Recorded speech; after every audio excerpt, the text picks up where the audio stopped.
Welcome, my little couch potatoes, to the comfiest courtroom on the internet. I'm your host, Llama, and it's time for dramatic testimony, overruled objections, and absolutely unqualified opinions. So grab your snuggiest blanket, some delicious snacks, and get ready to watch court with your internet besties. This is Couch Court with Llama. We bring the jury. Good morning, everybody. Happy Tuesday. I love that new intro. I loved our old one, and I love our new intro. And I just love, it's like, look at all the friends we've made along the way. Isn't that nice? I like it. You're muted, babes. Yeah, I see Yeah. that. Yeah. There we go. It's a morning. It's a morning. It's a Tuesday that's like a Monday. Why not? Is it Tuesday?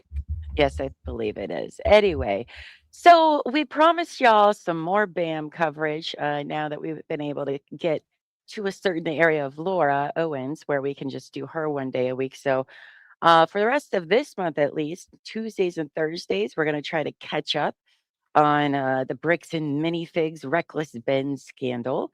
And then on Fridays, we'll do Laura, for Fukong Fridays. So why not? Well, not do Laura. That's how she gets pregnant, apparently. You don't even have to do that and she gets pregnant. But that's when it will be. So good morning, everybody. Let's say hi to everybody in the chat. Those are us. Oh, Hi, everybody in the chat. Maria Quiet became a YouTube member. Congratulations, Maria. Welcome to the I fam. love that. Thank you. Welcome to the fam indeed. Hello, Efton. Good morning. Oh, look at that beautiful dog in there. It looks like a German Shepherd mixed with something It's else. a gorgeous dog. It's gorgeous. What kind of dog is that, Efton? Please do tell.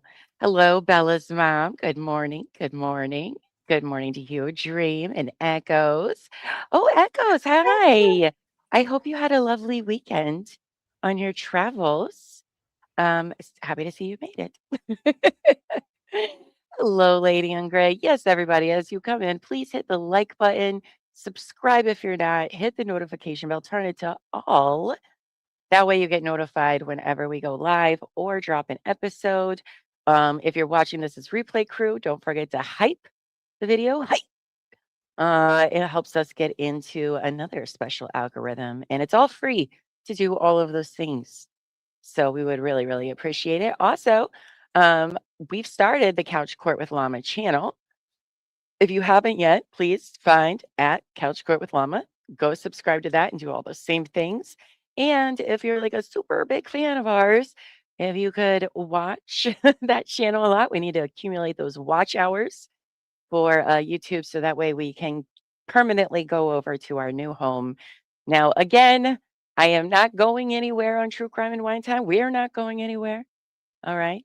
Terry will still be here, but we have lots of other shows and we need them both all to be able to be successful in the algorithm. So promise you it's no feud, anything like that. Speaking of, there's the lovely Terry. Good morning, babes. Hope you're doing well.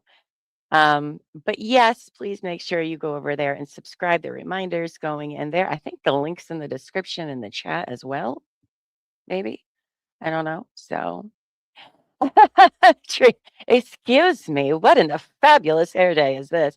I know, right? Her hair looks amazing. Also, has anybody spotted her microphone? Your microphone, Buffy. Look at what she did. Oh, I love it. It's like inspired by Jolene and BJC combined. I love it. Yes, I loved BJC's rhinestones, and Jolene has the furry top, and I just had to combine the best of both worlds. I love it. I love it. It's so adorable. Was it hard to wrap it, or is it fairly easy? Yeah. It was fun. It was fun. It took me a little while to figure it out, but I got it. Right. Nobody likes doing that. Hello, Negla. Good morning. Did I do something with my hair? No, it was just up for 2 days. So it's just extra curly from when I took a shower the other day. But Buffy did. She got highlights, everything. She got her hair did on Saturday for her birthday. I love it. I got a glow up. A glow up. That's because we're arguably famous. Grace. I was just trying to blend the grays, and we just got fancy with it. I love it. It looks fucking fantastic. Terry got some sleep? Good. I'm glad you got some sleep, babe. That makes me happy. But she does have some fluff on her microphone. I think it looks like cotton candy. So It does. it does as I see echoes, it looks like cotton candy. It's to match our cotton candy Alani's. If I had thought about it, I would have got like a waffle cone type wrap, and we could have just made it look like a giant ice cream cone. They have that? They probably do, don't they? I don't know, but I think it would be cute. It'd be like, I'm just Would. a giant ice cream cone. Now you need like 7 different microphones so you can switch them out on depending on how you feel on the day. Terry's there in the save. She's like, "Well, what do you mean this was an option?" I love that. What, blending the grays or the microphone? What does she do? Is Terry doing the microphone? I had to Probably guess all. she's gonna do the microphone. All of the above. How do I not have that microphone? No, it was a regular one. Just a regular old one, and Buffy zhuzhed it up. I bejeweled So my microphone, or bedazzled. Is it bedazzled? Not bejeweled is a game. Remember with the bedazzle Oh, thing that yeah. you used to put in your clothes in like the 90s? Yes. Oh, yes. Oh, the bedazzles or the puffy paint. Did you ever have puffy paint shirts? Oh yes, my mom And they'd was be like, really into the puff paint. So I had like the big sweatshirts with the cat, yeah, like all the little designs. You buy the little transfers, and yes, I was that kid at school with the puff paint yeah, cat. yeah. The kids did not appreciate the work that went into those Yeah. at all. It was what I I did. had, so I wore it. Yeah. Now all we need is the sequin pink top and cut out. Okay, I have a sequin pink top. I don't have the cutouts. Mm. All right, you guys. Well, let's go ahead and get started with today. We're not going to be here for super long today because Buff has a doctor's appointment for one of her kiddos, and well, I'm tired. No, we're just doing things in bite size like we always do. And what comes after what we're going to talk about today is like 3 hours. So it is going to be a little bit shorter. But then again, we always say that. And well, we're here for hours. So that's what we do best. It's true. You should bedazzle it as long as you're the one who sees it. What does it matter? I have the gym and the holograms. Oh, I love it, right? It actually does like glow, but you can't see it. Stupid. So what we have to talk about today regarding bricks and minifigs. So we're gonna go back to the kind of timeline, but we've covered the Reckless Bin videos 1 and 2 and 3 last week. We covered the civil complaint that Bricks and Minifigs filed against Ben, his friend Vincent, right? Is that his name? Victor. Is it Victor. Victor? It's Victor. I always do that every single time. And then basically every John Doe or Doe in general is just there waiting for a name, I guess. And so we covered that. Now, today's videos and what we're talking about takes place about a week after Ben's video drops and the world begins to start finding out about bricks and minifigs. Also, Thursday, we had on the last relic, who was a former Bricks and Minifigs franchisee owner, who was fabulous to talk to. I don't know if you're listening, last relic, but I hope you had a wonderful weekend. So if you missed that interview, please go back and watch it because it was very interesting and eye-opening of the stuff that he was going through dealing with the McNaffs and Josh and Brandon, of them taking over his store around the same exact time as what happened to Crystal and Ben in Salem, Oregon, when their store was taken over by Josh and Brandon. So it's like all the same characters. Some parts of the stories are different because they're two very different locations. His was in Florida and theirs is in Oregon, right? So there's a few different circumstances, but still it's pretty much the same. Like we're dealing with like people that just come in and try to ruin a store and ruin good it doesn't make any sense, but here we are. So today we're going to pick up on May 28th of this year. So 1 week after Ben, and they've already filed the complaint, all of that, because the internet is like blowing up about this story. Like, what is happening? And so the first thing that we're going to do is we are going to watch this 6-minute video from Crystal Law and Ben Gorman. Okay, so reminder, they were the previous owners of Bricks and Minifigs, Salem, Oregon.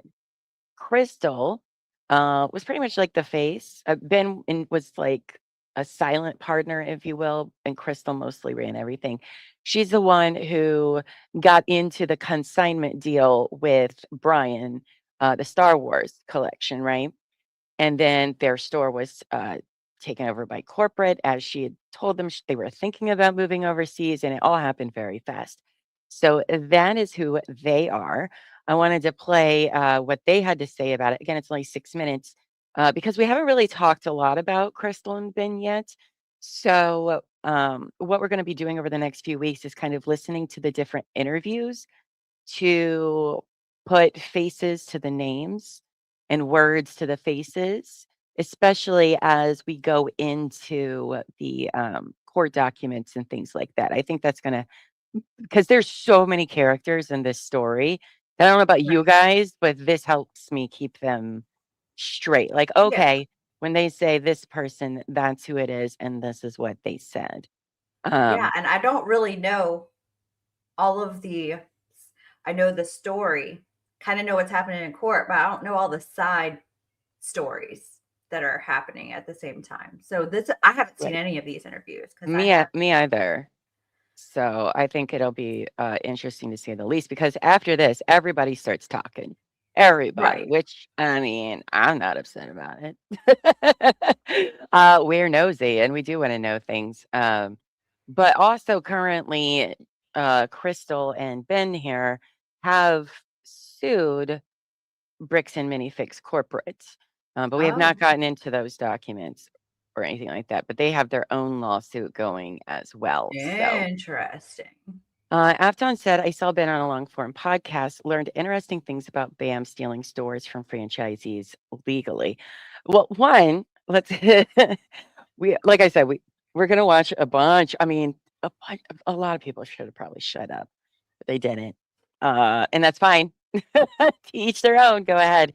Um, but I saw that Friday after the video, part 3 came out, that Ben did a video with an interview with this Ben here, but I think it was pre TRO silencing, if I recall him saying that at the beginning.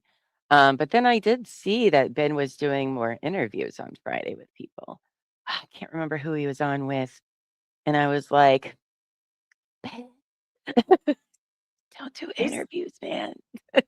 well, he was doing a live stream. I didn't watch it. I saw it pop up. It was just like him and all, I guess, his friends and stuff. Uh, Just did a regular, like, I think it might have been on Sheldon's stream. was it Yeah, it was Sheldon. okay? It was a live stream on Sheldon's thing. I was gonna And I say was I just like, did. there's a lot of talking. He got his TRO cut off, and like now he's just, but Be careful, sweet Ben. Be careful. yeah, because it will be used against you. Can and will be used against you. So we thought, yeah, it would be a good idea of watching all of these interviews that kind of came out before courts started happening and things like that. Like, everybody talks, they talk, and everybody has a right to talk and tell their stories. I don't think there's anything wrong with that, but it is going to backfire on some of these people. But so we have some interviews from Crystal and this Ben today. Then we have some from like Eamon and his brother, right? Yeah, and on Ammon. Thursday. Ammon, yes, thank you. So on Thursday we have an Ammon interview, a Reckless Ben interview, and then it's just like more and more interviews from all these people. Tomato, right? Yeah, whatever. He sucks. No, it is Ammon. Thank you for reminding me. I'm gonna get it right eventually. I tried my best. So, yeah. So today we're gonna watch two Crystal and Ben kind of. This is their own video, and then they were on with the channel ACOB, which you will hear about a lot in this story.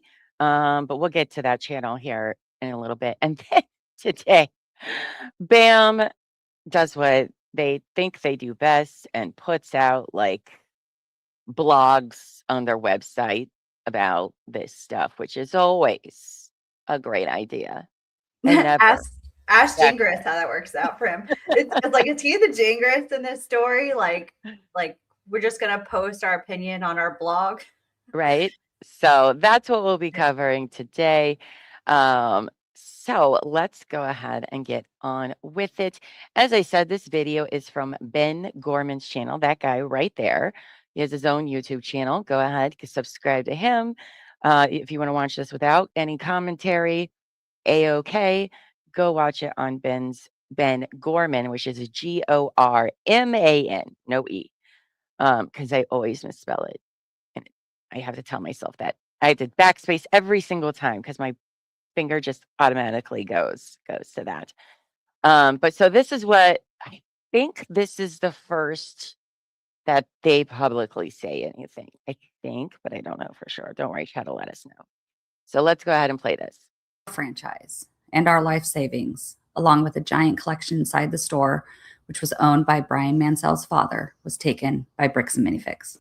And then Reckless Ben made a great documentary about it, and it has blown up. I know you wish you'd done your... I liked your purple hair, Crystal. I mean, your hair looks great now too, but you pulled off purple very well, by the way. So if you're thinking about that again, I approve. makeup before that clip that's in the video, but I think you look great. And look, you even get a little Lego version of yourself. That's a little unfair. I'm just blurry in the background. Now it's going nuts across a whole bunch of social media platforms. We want to clear up some common misconceptions and add some details. Okay. And yes, it gets even crazier. We will save the craziest detail for the end. First of all, I am not Amanda. I'm Crystal. Also go by Chris. I can see the need to clear that up really quickly. I mean, She is not Crystal. yeah, those are, but I can see the confusion at first if you've only watched it one time. Like, wait, what? Oh, no, not the same person. Also, it looks like she has little like night Lego earrings, which look very cool, Crystal. Very cool. I didn't even Yeah, notice that. Yeah, they're little like Lego person earrings. That is so cute. I want Lego earrings. I know, right? Oh, that's an excellent. Does anybody know a corporate expert? Does anybody have a connection? If so, let me know. Because I agree, I wouldn't mind being a little bit more knowledgeable about that. I want cute earrings. I'm obsessed. Benjamin, not Reckless Ben, the YouTube documentarian. I'm Benjamin Gorman, the novelist. We co-owned the franchise. I managed the store. We purchased the franchise in February of 2023. At first, everything seemed to be going really well. There were problems right from the beginning, ways that BAM was not in compliance with their own franchise agreement, but the store was doing well. I loved my customers, and it seemed like everything was going to work out fine. Then we decided to move overseas because of my work. I'm a publisher at a small press, not a pipe publishing. Okay. And we thought we might need to be publishing from outside the US for political reasons. When we approached BAM about selling the store, they pretended to be open to the idea, though they would later admit they had been planning this. A guy named Brandon Best showed up on a Thursday night and demanded the keys. They threatened us with the police and promised to do an inventory and compensate us. They said they understood there was a large collection on consignment and acknowledged they were taking that over. If taking on the business, he takes on all that consignment. They told us the same thing they told Brian Mansell, that we could fight them, but they would drag it out and make it so expensive we would be putting ourselves into a whole lot of shit. What? Corporate say never. They would never, Buffy. Why would they say that? Oh, that's right, because that's what happens. And that's exactly what they're trying to do now. That's what they all do. Right? That's exactly what happens. Civil court is very expensive. Their words. Here's their executive product manager and director of operations, Kai McAllister. That's what that guy looks like. That's Kai. Sorry. He's like 5. I know. I don't know why. I was just thinking that is not at all what I pictured. Can you Kai zoom to in look on like. that? No, I guess you No. can't. It's a video. Yeah, not on the computer. You can't. But like, that's Kai. People made it sound like Kai was just like the brawn of everything. Like super sinister. He looks like Howdy Doody. Yeah. Like, I should have known. oh, he's I don't know cute. why I even came to that conclusion, but it is not what I pictured. Not what I Mm-mm. pictured. Not at all. Business Doogie Howser over here. Right? Because they're like, what That's about this guy? funny. This guy sounds super fucking nefarious. That No. it looks like he's No. wearing like a crushed blue suit, as crushed velvet blue No. suit, by the way. But he does look like one of those like really annoying hall monitor kids in high school. Yeah, he does. Is the one who said it. He threatened the couple. He looks like the kid from Home Alone. Oh wow. Wow. He's Yes, okay. the kid from Home Alone. I know who you're like, which one you're talking about. Oh my God. Yeah. Okay. Okay. Well, see, this is why watching these things are good, because what I imagine Kai to be is not not this kid. How old is he? Like, he cannot be. Oh, here, full time. Bricks Minifigs, director of operation. How did he become director of operations so Sir, quickly? I'm gonna need to see your birth certificate. Okay. All right. Wow. All right. So that's Kai. I thought he was just going to look more like Brandon and Josh, you know? Maybe some tattoos, but then again, I guess I realized that Mormons don't get tattoos, do they? Is Kai old enough to work there? Maybe he's an intern or something. I don't know. Oh gosh. Okay. All right. On the phone with us the night they took the store.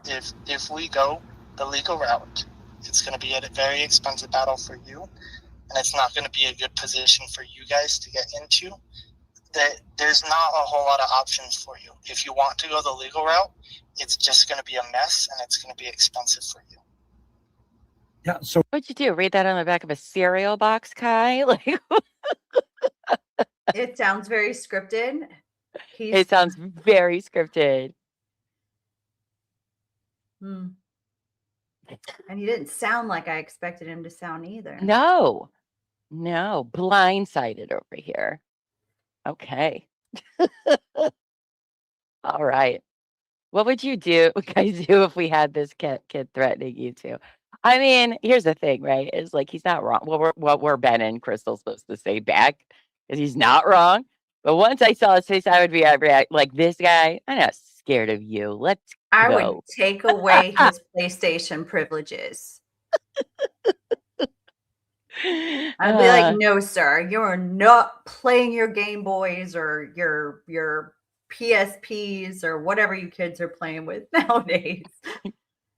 Give me your phone. You're grounded. I'm gonna have your mom lock up your Steam account. It's like, don't make me call your mother.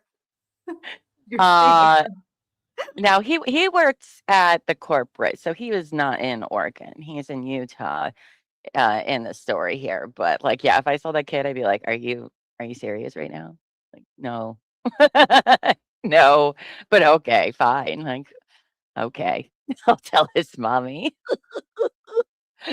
Oh my gosh. That's how you know they shut down a store a few times like this. They're all reading from the same script. It seems like, yeah, I agree.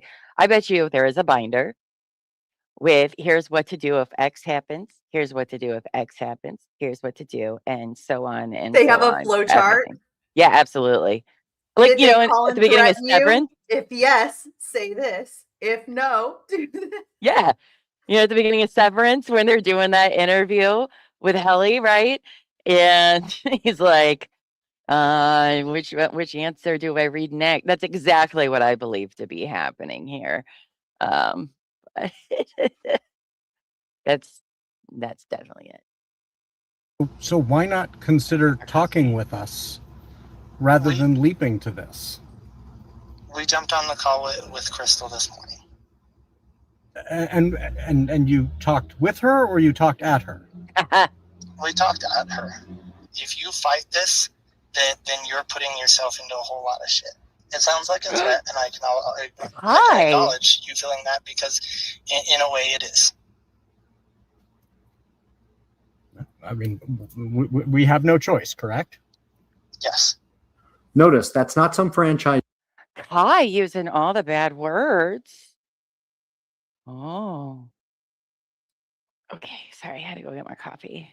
And of course, Kai says shit while I'm gone. All right, he sounds like a little punk, if you ask me. But okay, so that's interesting. That was interesting to hear. So they don't want to take them to court, and they said Crystal owes them like a fuck ton of money or something like that, well over 100,000, I believe. But if they don't want to go to court, then how are you going to get your money anyway?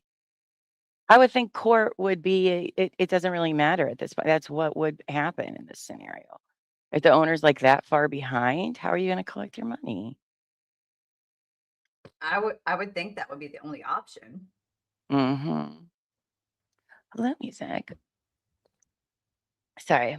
Yeah, it is. It's very weird. It's a very weird business model to me, but grifter's going to grift. Okay, so he gets this phone call. That's corporate. They want to pretend they're not involved, but they have been involved every step of the way. Of course, this was a nightmare. We were about to move and now had our life savings taken from us.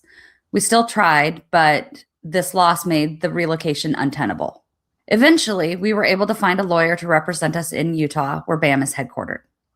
I think, just to answer this question, I don't know this 100% because we have not gotten into the whole Crystal and Ben Gorman story.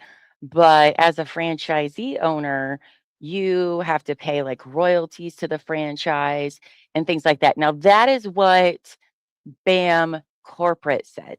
I don't know how true that is, but they've tried to throw them under the bus, being like, well, actually, they owed us a bunch of money, so that's why we took the store anyway.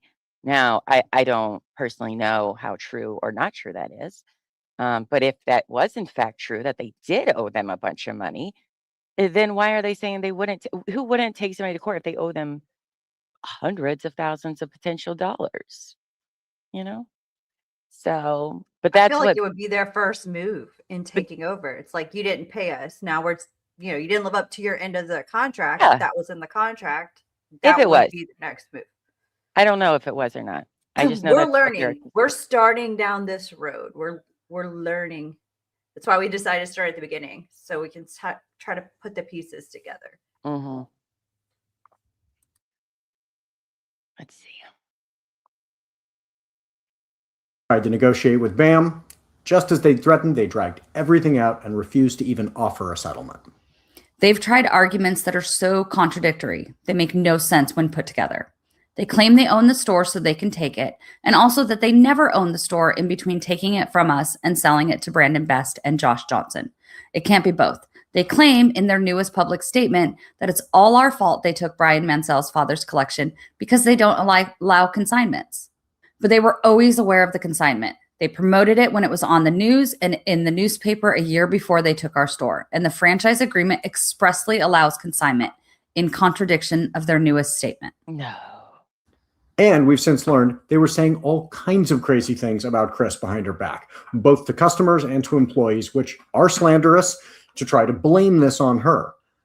And we know that's true too, because the last relic, they told him about Crystal. And this was before the story was even, a big deal. Didn't he say like she was on heroin or some shit like that? Is what they told him? He said that he didn't make the connection until Crystal and Ben's story came out, like until I guess Reckless Ben came out with the story, that he didn't make the connection that that's who they were talking to when they took over, or talking about when they came to take over his store. Yeah, I do remember him bringing that up. That's a wild claim. Yeah, right. So they were talking poorly about Crystal to literally anybody and everybody. And once they even tried to say we never owned the store in the first place, which would mean all their claims that it's the previous owner's fault would be lies. And I guess that you were unpaid labor for 2 years? So yes, we are suing them. And yes, they are trying to make it so expensive, we'll have to give up. If you fight this, then you're putting yourself into a whole lot of shit. We believe the best way to get Brian compensated is to win our lawsuit and include the full value of his collection in the damages so that he can then be compensated. So if you want to help Brian get paid for his collection and help us, and hold these horrible people accountable, please donate to our GoFundMe so that we can afford to fight them to the bitter end. and if you can't afford to donate, we get that. Please share this so that more people see this. We've learned they've done this to other franchise owners, and we want to hear from other people BAM has treated in this same way. Please don't harass the employees at the various franchises. This is not their fault. However, I was required as a franchise owner to pay 6% of my sales in monthly royalty fees to corporate. So do with that information what you will. Please do whatever you can to encourage corporate to come to the table, settle with us, and through us, Brian Mansell, so that they can try to make this right. If they settle, fairly and completely, and if we're allowed to tell you after that settlement is reached, we will. So follow us wherever you're seeing this, and then go back to doing business with them once they've re-earned your trust. Because Lego should be fun. Yeah. And I want to personally thank all my former customers who've left comments of support for us and told me about their positive experiences during the time when we owned the store. That means the world to me, and I miss you all so much. Oh, and the wildest thing is in the comments. Wildest thing. This is the perfect pair for your iPhone. What's the Nice. what? It has 3 different chargers. I don't so when I know. travel, I don't Hold on. pack extra cables. I don't have to pack extra What bricks. a way to Discovers my send me to phone, your my comment watch, section. Right? Anything USB type. Noted, sir. Excellent. No, we're not going to watch Big Brother stuff right now. Okay, Ooh, ooh. here, it's a pen post. It says the craziest new development. Someone reached out and told us, and this is just an allegation, which we can't verify, that Josh Johnson, the other guy who bought the store after it was taken from us, has been going around telling people we are selling heroin. This would fit a pattern when you watch Reckless Ben's video and see that he was also falsely accused of possessing heroin. And considering the way he was treated by the police, it's pretty scary. So please consider donating to our GoFundMe so we can fight BAM in court. So Oh. this was put out a month ago. I know you see our beep beep stuff all always everywhere all the time. So we know that's what the last relic told us. So there is that. Let me make this come down here so that way it's not reading up like that. So that was Ben and Crystal's first video, which I mean, hell, we learned stuff about that phone call with Kai. Okay. So it kind of sounds like they done know they fucked up, corporate being, and Kai was still like, well, we're gonna sue the fuck out of you if you don't just do it, which is okay. And we learned that he looks like a 12-year-old child. So there's that. Does someone at BAM have a heroin problem? Thou dost protest too much, is all I'm saying about them. It's Yeah. it's interesting. That's their go-to for Is every everyone.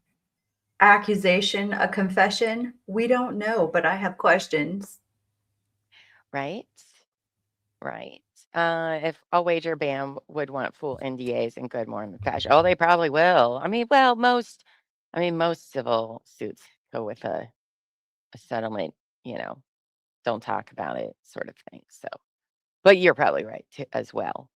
Was the last relic who told them that? Maybe. I mean, the last relic told us that. And I think I don't remember if he said that if he knew Ben or Crystal, but I'm sure he has at least reached out to him. He seems very nice. So I think he said yes, but I can't remember. I don't want to put words in his mouth. Or if that was even him. But yeah, that he did talk about that. So that just kind of shows like why would you tell a shop owner in Florida anything about shop owners in Oregon. And I think he said like he didn't even ask. It was just like word vomit. Excuse me, word vomit. Well, he was friends with those guys too. You guys should stop covering Banner. Kai McAllister might call you and threaten you. Oh my God. Could He you can get imagine? in line. I would just sit and laugh all the time, be like, "Aw, you look at you using your big boy voice, Kai. You're so cute." No. And also fun. It's Oh wow. okay. Yeah.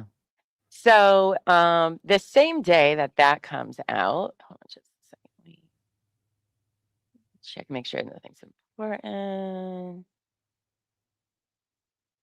And okay. It was not important. Everything is fine.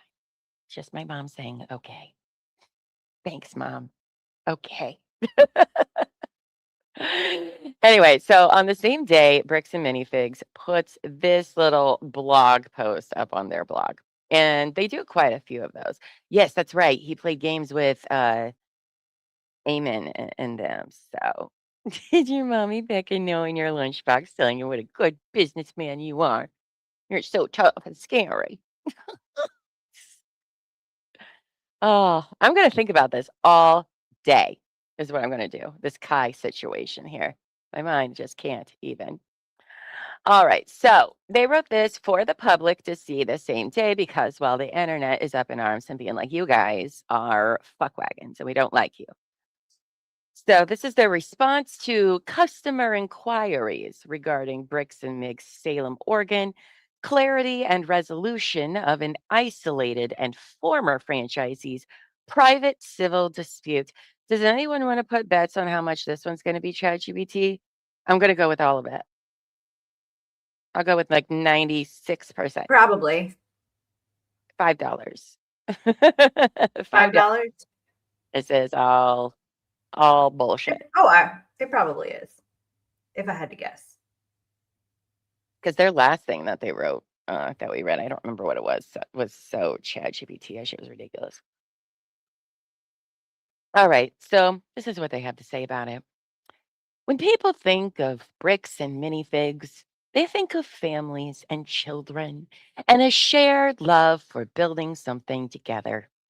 They don't think of manufactured claims, legal battles, zealous online profiteers, viral mischaracterizations, sensationalization, and heated disagreements. Okay. Welcome to the internet, first and foremost.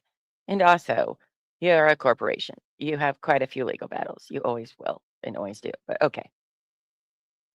Seeing a father and his family at the center of a dispute regarding an unauthorized consignment is heartbreaking. Oh, they feel so bad, you guys. They're they're the good guys. Don't forget, they're the good guys. We understand why people might initially react with suspicion online. The headline, although false, stating Bam stole an old man's life savings would make anyone curious. However, there is always more to the story. And I bet you they're going to tell us. And I bet you it's going to make so much sense. And we're all going to be like, you know what? Bam Corporate, you're right. You're the victim in this, and we all support you. What do you think? You think that's how that's going to happen? No. It's all PR. It's all PR. This is really just trying to like bring down the situation. Wait. You know, trying not to blow it up. Right. Because they know that video really made them look bad. Both Yeah. videos. Yeah. And the third video, which it just came out last week. Yeah, but this came out before the third video. Oh, yes. Where'd my mouse go? I'm just thinking that having Crystal Gorman and Ben Gorman putting that out after Reckless Ben's video they're starting to worry a little bit. In order for them to put out a response like this, they're like, okay, this is we didn't expect this to be a thing. Now this is a thing. Right. Sorry. Okay. So While our initial responses focused on legal defenses that unfortunately take time and are ongoing, and because we, as an entire brand, are now forced to process a massive wave of online chaos, we feel the Mhm. online community deserves a clear response to customer inquiries and the hopeful resolution of an isolated and former franchisee's private dispute. Well, look at that. They're going to give us a clear response. Buffy, oh my Clear gosh, as I can't mud. wait. I cannot wait to see how clear it's going to be. Okay. We embrace self reflection, but champion the unfiltered truth. Right. Okay. You spelled deflection wrong. Right. Oh, have we ever watched the movie Police Academy? Yes, I have watched Police Academy. Oh, these people, these people. We want to be entirely transparent about what happened and what we are doing to fix it so a situation like this never happens again. You're going to be transparent, guys. And as we know, a month later, month and a half later, I mean, everyone's getting along. Transparent. They're What going on part is family vacations. what part is transparent? Which part? Oh, they're not the bad guys. At BAM Franchising Incorporated, the franchisor for the Bricks and Minifigs brand, our community is built on trust, Oh my passion, god. and a shared love for creativity. You could really film that commercial for them. Here at BAM, Right. our community is built on trust, passion, and a shared love of creativity and bullshit. And bullshit. Uh, over the last several weeks, a deeply distressing and manufactured narrative has circulated online regarding our Salem, Oregon location. This article seeks to establish the truth of the situation Sure. publicly. Okay. Sure, All right. Jan. They have definitely dug their own grave. I cannot wait to listen to all the interviews. They have been getting YouTube videos taken down and threatening people since before Ben ever put his video up. I'm sure they have. I'm very sure that they have. They're ridiculous. But they're so transparent, though. Who said that? Rachel. They're so transparent and they just want the truth, unfiltered truth out there. They would never. Okay. Okay. The only thing that's transparent is the Star Wars Lego. I'm sure they got transparent Lego there. I know they exist, and I hate them, and they're stupid. Worst present. If you hate somebody who has kids, buy their kids Oh, I the can see transparent why. Legos. Yeah, they suck. That's mean. Who does that? Elba Feet's sister. Ooh. Yeah, yeah. And that We would were be the not. last time you're invited to a birthday party or Christmas. It was close on the timeline. We'll just leave it at that. But yeah, they make like these transparent Legos and it's evil. Evil. It's awful. So if you hate somebody though, and they have kids, there you go. They will I'm step on putting it that all on the my time. list. Mm-hmm. Yeah. Where was I? Okay. Executive summary. Oh my God. Who's writing this like they're in high school? What is this? This is stupid already. This is definitely a chat GPT layout. Mm-hmm. 100%. The public narrative surrounding Bricks and Minifigs claims that corporate leadership and our new Salem franchisees knowingly stole 100,000 to 200,000 Lego collection from an elderly collector and his family. This is not true. The actual origin of this dispute lies in an unauthorized local consignment agreement between an independent former franchisee of the Salem store and the Mansell family. When BAM Corporate repossessed the store due to the former owner's financial defaults and other breaches, BAM was unaware of any unauthorized and undisclosed consignment arrangement and was not a party to such. What about Kai? We just heard about Kai in his threatening big boy voice. But I okay. think this is the first time I've ever heard of Kai. In everything that I've heard about like Bam and stuff, I've never heard the name Kai mentioned until He today. doesn't get brought up very often, but we heard his No. voice in the video, but I don't think it Yeah. said Kai on there. But yeah, that's Why who is that he is. not more of a main character? That's what a lot of people ask. I don't know, but we'll see. We'll get to Kai eventually, maybe. Or he's just some kid who's just reading the script out of the binder and was just doing his job. You I don't think know. they hired him and like off the street, like Fiverr, and they're like, "Here, I need you to make a fake LinkedIn page. I need you to just pretend to be." Probably. He's not real. He's an AI generated picture. I mean, it looks like it. Now, where was I? In fact, the collection was not even located in the store based on our investigation, which I'm sure is totally trustworthy. No credible evidence to the contrary has been found, including from Mr. Mansell. However, we are hopeful that individuals involved in this private dispute can resolve such among themselves, which we support. Our goal is to ensure this grandfather and his family are not left out. Weird to put that in quotes, but okay. Or penalized for a localized failure. After taking over the store, we discovered a small number of sets. Oh, wow. Okay. You just said there was none, but okay.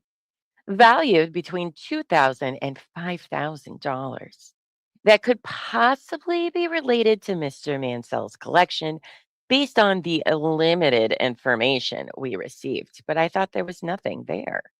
Didn't they just say that at the beginning? Okay. Okay. We offered to return these items to the Mansell family through BAM, or I'm sorry, though BAM had no legal obligation to do so, but it was refused because we were trying to be nice. And they said, no, no, thank you. However, No. The way you said that, no. no. However, BAM's past offers to assist in resolving this third party dispute still stand today, including that we are willing to work with both of them to try to locate any remaining items, though most appear to have been sold prior to BAM's repossession of the store. Well, look at that. You're not going to have to go to courts. You're not going to have to do anything. BAM is going to take care of it for everybody, and there's going to be peace in the world. So that's great. We refuse to let a private legal battle obscure our core values. Okay. Aren't you the one? Your corporate guy said they were. Okay. All right. Moving forward, we are implementing more rigorous record keeping, inventory management, and more transparency in our buy, sell, and trade process, and de escalation training with corporate and franchisees and their staff. They've solved it, guys. They've solved world peace. Everything is going to go great. What will we do without our corporate overlords? Oh my goodness. Story's over, guys. Sorry. It's so stupid. What are you saying? Oh, we're implementing more rigorous record keeping. Are you though? And also, it's fucking 2026. It's not that hard. You have computers that can do it like everything. You have barcodes, you have Yeah. QR codes. You just have to walk around with your phone and scan it. You can figure it Right? out. If you're a multi-million dollar, I don't know how much money you make, but you're a franchise, you should have something in place for inventory. Right? But sure. Nobody. What corporate values? Lie, cheat, and steal? It is the corporate way. Let's see how else they're going to solve the world's problems. Claims we've seen online. What is true? Oh, so they're just going to tell us with their words That's is how you know true. this is Chat GPT, the bullet points. Mhm. And the bolded before it says anything, and the semicolon. Mhm. Yeah. What is true? A family is caught in the middle. The Mansell family entered into a consignment agreement with the former Salem franchisee, Crystal Law Gorman, unlawfully, and the family allegedly has not been paid or made whole by her, the former store owner. Okay. Bold of them to say this when the whole internet has seen Reckless Ben's video at this point. So have they, where it's literally corporate telling her that on the video. But okay. Just don't look here, guys. Don't look at that. Just listen to our words. Don't believe your eyes and ears. Okay. What is true? Corporate lawfully repossessed a defaulting store. BAM Corporate repossessed the Salem location because the previous independent owner had stopped making payments on the purchase of the location, had not been paying royalties for multiple months, and owed additional tens of thousands in back pay for unpaid expenses on her behalf. Oh, how dare she? Mm-mm-mm. Pesky. Um, What is true? BAM found a small portion of inventory and offered it back, though it may not have been Mr. Mansell's. How is that supposed to help your argument?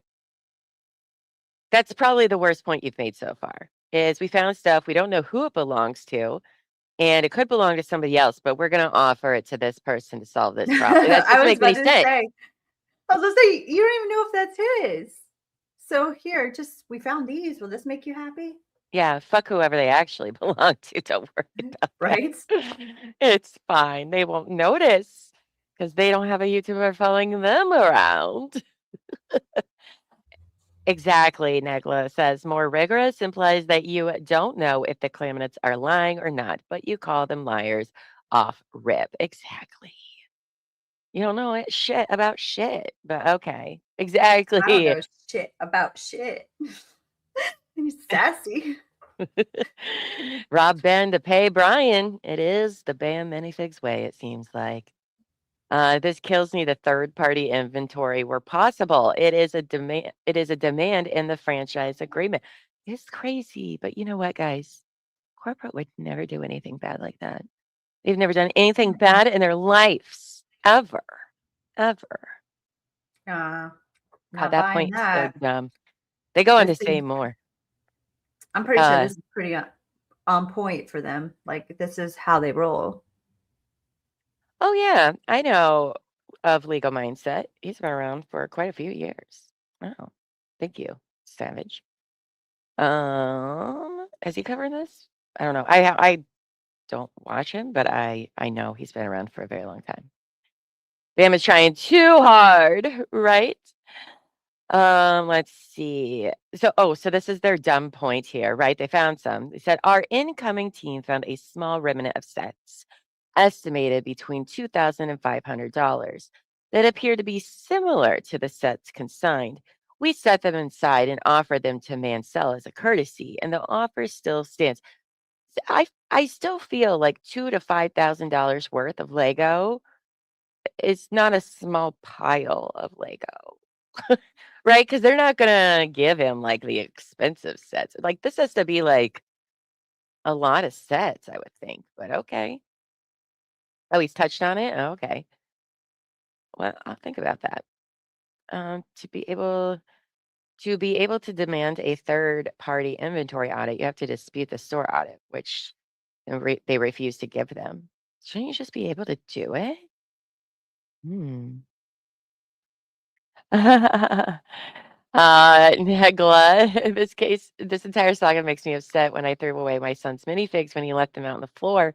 He had a Millennium Falcon. It was used, but I need wine money for the weekend. Legos are very, like, they're their own currency. I can't tell you. How much is it? It's like $20 for like a pound or something like that. Or at least one time it was. I don't know what they're running That's crazy. I don't have Lego money. I don't even have to say pony money. I'm just going to say I now. don't have Lego money because I've seen the price of even the small boxes of Legos, and I'm like, woof. Yeah, we have a lot of Legos. Legos. We have a lot of unopened sets of Lego too. But like I don't know. you don't really like throw away your Legos.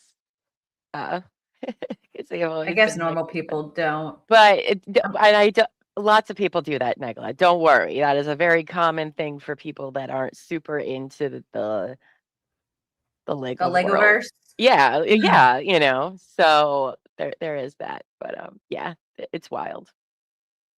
Let's see, where was I over here? So, what is true? Security issues for the collection.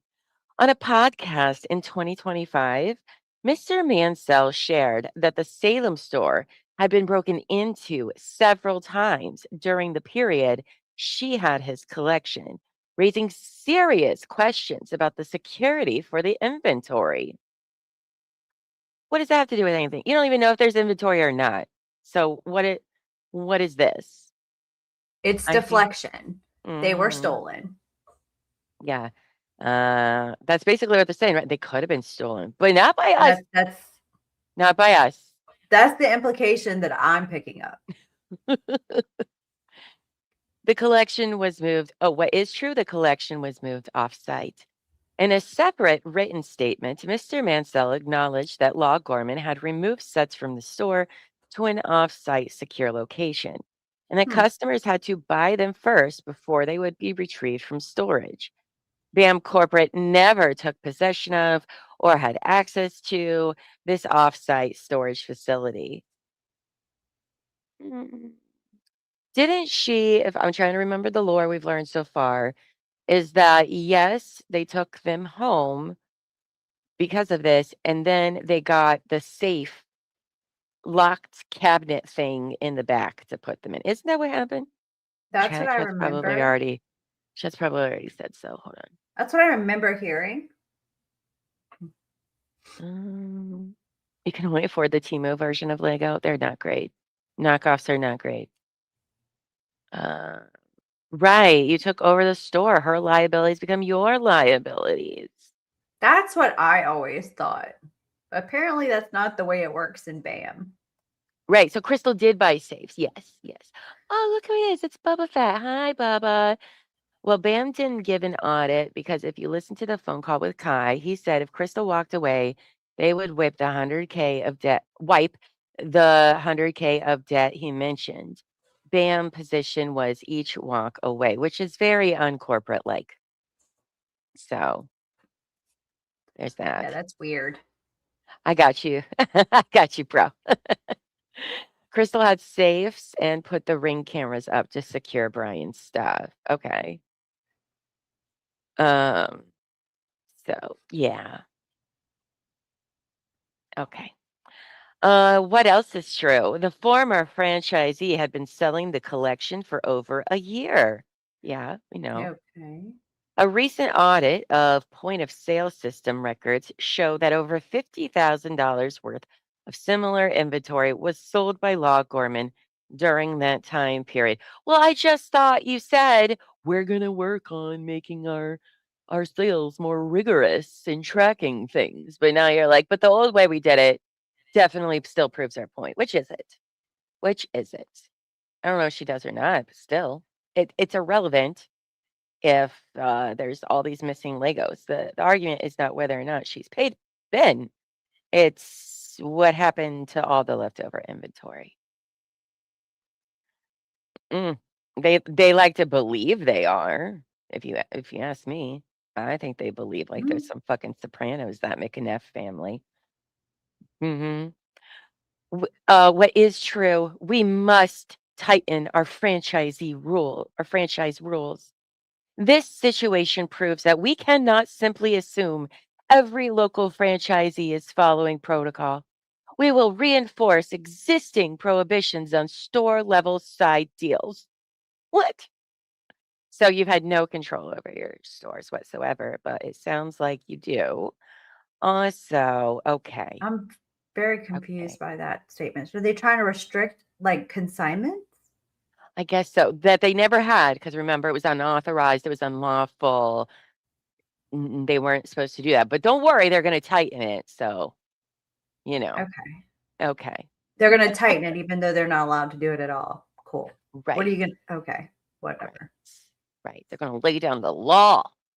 You tell him, Kai McAllister. Oh my God. Wasn't McAllister was the name of the Home Alone family? Kevin It was. McAllister.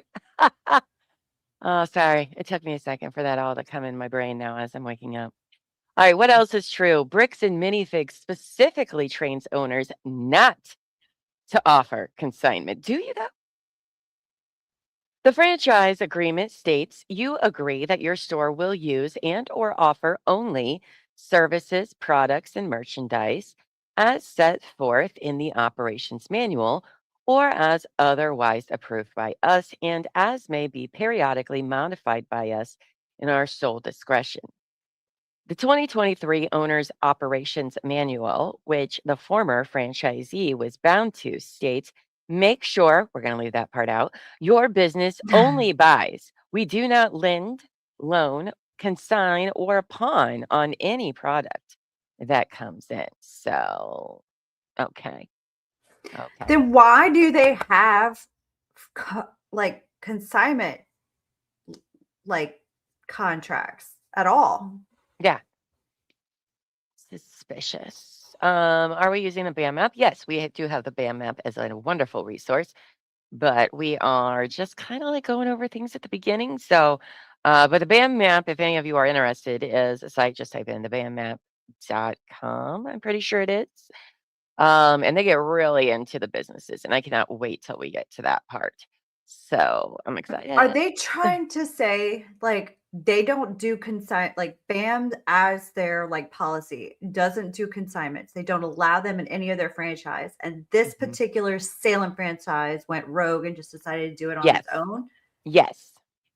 And she just made her own franchise agreement, or not franchise agreement, consignment agreement. Like there is no standard.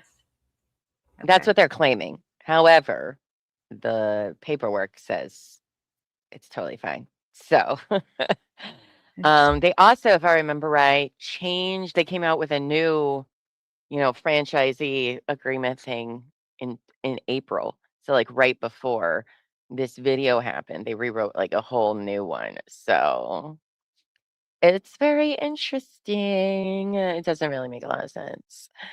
It was a consignment contract that Brian wrote, and Brian says so in Ben's video. Right. They allowed consignments, but changed the rules later on and released the newer rules as their rules all the time. Yes. Okay, well, that makes more sense. I was like, why would they think that it was okay to? I mean, I know that people do things that are not allowed all the time, but like, it just seems weird that they would even think that that would be something that they could do if it was in their franchise agreement that they aren't allowed to do it. And it sounds like it's not just something they made a like an allowance for Brian to do it. It sounds like this is something that they did with a lot of people, right? Yeah, that's my understand. Like at other stores as well. That's my understanding. Now the layaway part, I don't entirely know if that was just like I think that was just Crystal's store. I don't know though. Well, because the last one made it sound like he also did consignments, or he bought and gave store credit. But I guess store credit consignment. Exactly. You can either get cash or store credit. You get more in store credit than you would cash. But yeah, where Crystal, I believe, did some of that as well. But then she also offered layaway, which becomes very confusing for her store. But I don't know but the whole, you could trade in for cash store cred seemed to be a common practice. Oh, thanks, Mark. No, we're excited to cover it. This story is crazy and wild and has so many deep rabbit holes, and we are all in. All in. So what is false? Oh, well, thank goodness Bam's going to tell us the lies. I'm so that so glad they're here to clear that up. We can stop covering this right after we finish reading this, because they're just going to let us know what's not true, and we can all go home. We almost had to think for ourselves. I'm so glad we didn't have to do that. What? We're not supposed to critically think and go, this doesn't sound truthful. Us pesky women, no, we're too pretty to use our brains. Anyway, so what is false? Everything. Everything is false. God, I can't wait to watch their stupid interviews. I've not watched the Ammon or Matt interviews, and I can't fucking wait. All right, so corporate took on what is false. Corporate took on the consignment liability.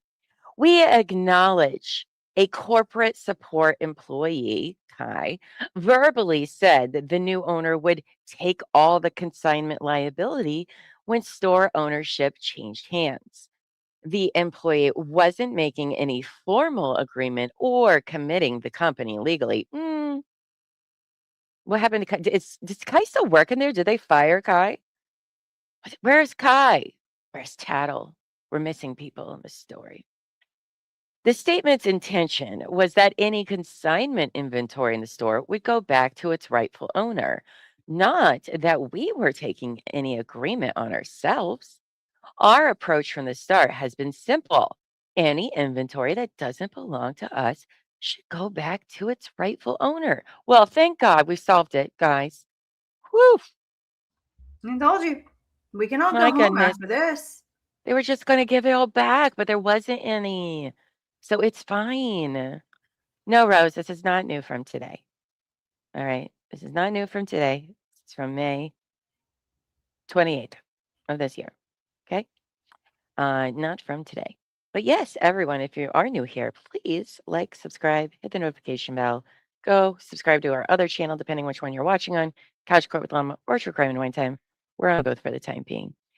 You take over the store, you take over the assets, you take over the liabilities too. That's the law. And I feel as well that if your corporate employee said that, it does kind of matter because then they just locked her out and told her not to forget. I mean, even your boy Brandon, who was there, didn't set Kai straight. So what's going on? But okay. All right, sure. Oh, we've won a new subscriber. I love that. Thank you. Thank you so much. Accountability exposed. I agree. I love it. All right. So what is false next? BAM Corporate or the new franchisees stole a $100K to $200,000 collection. Well, that's an interesting claim. Well, it's false, Buffy. Don't you worry. And they're going to tell us why. Neither corporate nor the incoming owners, Josh Johnson and Brandon Best, he's not the best, ever took, sold, or concealed this collection. Are you sure? Well, okay. Detailed inventory logs evidence that any collector items were already missing before we ever stepped foot inside. wasn't there a U-Haul? Wasn't there a U-Haul and wasn't there like not inventory? They still don't have inventory. If I remember right, Crystal and Ben and the last relic had not gotten their inventory list from corporate still, I think. Or if they did, it was only certain, like recently, years later. But if I remember right, the bird will testify. Oh, right. Where is we the do bird? need a What? yes, Bill. What did the bird see? What did the bird see? Right? Was it a talking bird? What kind of bird was it? I forget. Was it one that could talk? Was it a cockatoo? Yeah, I don't know, but you know how like I'm telling you, a Black Mirror where they had the animals chipped with like a video camera that you can pull their would tell us what the bird saw. Yeah. I'm just kidding. I don't want Black Mirror crap. They do the worst damage control press release. They really do. This is so yikes. Brandon was from corporate and Kai was from corporate. So how did your, brawn and brains mess this up then? They seem to be your star players. He's 12. Right? I can't even get my 15-year-old to pick up her dirty clothes. You expected the 12-year-old Kai to run okay. Oh, parakeets. Okay, parakeets I don't think talk, right? They sing. I'm also not like knowledgeable on birds a whole lot, but okay, yeah. So they're chirpy and they kind of sing. It's not one of the talking ones. How funny would that be? Though. Okay. So what is false? The collection was worth $200,000. While viral headlines used the $100,000 to $200,000 figure, the only documentation provided by the family months later was a spreadsheet detailing a collection worth somewhere in the range of $60,000 to $80,000, which is kind of true. But okay, what is false? We were given records and documentation. Despite multiple requests, we never received verifiable copies of the signed contract, receipts of what had been paid to the Mansells, or a full true up of the inventory list. Again, wasn't that Brandon's job? Shouldn't you have that already? Llama learns about birds. Tattle was silenced, so he couldn't tell. It's hilarious that bird's name is Tattle. What are the odds? What are the odds? Justice for Tattle. Oh, that's funny. I didn't even realize. I didn't either. I didn't make the connection. All right. So, by the way, they were not given anything. They were given no paperwork, and they have asked so nicely, Bubby, so nicely. What else is false? The store closed due to a lawsuit. The Salem store did not close because of a lost legal case. Kai, do better. It closed temporarily because our staff, including local teenagers, faced severe real-world safety hazards, targeted in-person stalking, and explicit bomb threats driven by viral videos. Sure. Okay. Sure, Jen. Sure. They were like, no, don't come here and ask us questions. Bomb threats are like similar to the video that shows a cartoon animated rocket or something like that. I think Y'all take the dumbest things and make them seem like they're bigger. Justice for Tattle. Bubba says Brandon's photos, which Bubba has shared with us. I can't wait to get into that portion of things. Brandon's photos show a small portion of what Crystal shows. It does look like Brandon was skimming and stealing from corporate with his possession or position. Ooh. I'm just saying somebody's dirty in this story, and this is not the first time. It makes sense with how Ammon, yes, was answering, and that there was pictures from Brandon of an inventory from that night. Ooh. Guys, what do you think happened to Tattle? They saw the cage dumped on a truck without the bird in it. I think they were probably dicks, and I hope, well, they probably just let it out in nature, like, oh, this bird can just go fly out there and be fine. Because they're stupid. I don't think something good happened, but I'm going to try not to think about all the other horrible things it could be. Could Tattle fly? Or had Tattle had its wings clipped? Um, so, okay. What is unknown? The actual fate of the missing sets. While the online campaign disparages corporate, the actual evidence strongly indicates that most of the sets were sold by Law Gorman, and any remaining inventory was stored offsite prior to BAM's repossession of the store, regarding which BAM has never had knowledge of, control over, or access to. Wild, right? Oh, so Ben's video wasn't released yet when the store was closed? We're talking about the Salem store, right? Oh. Interesting.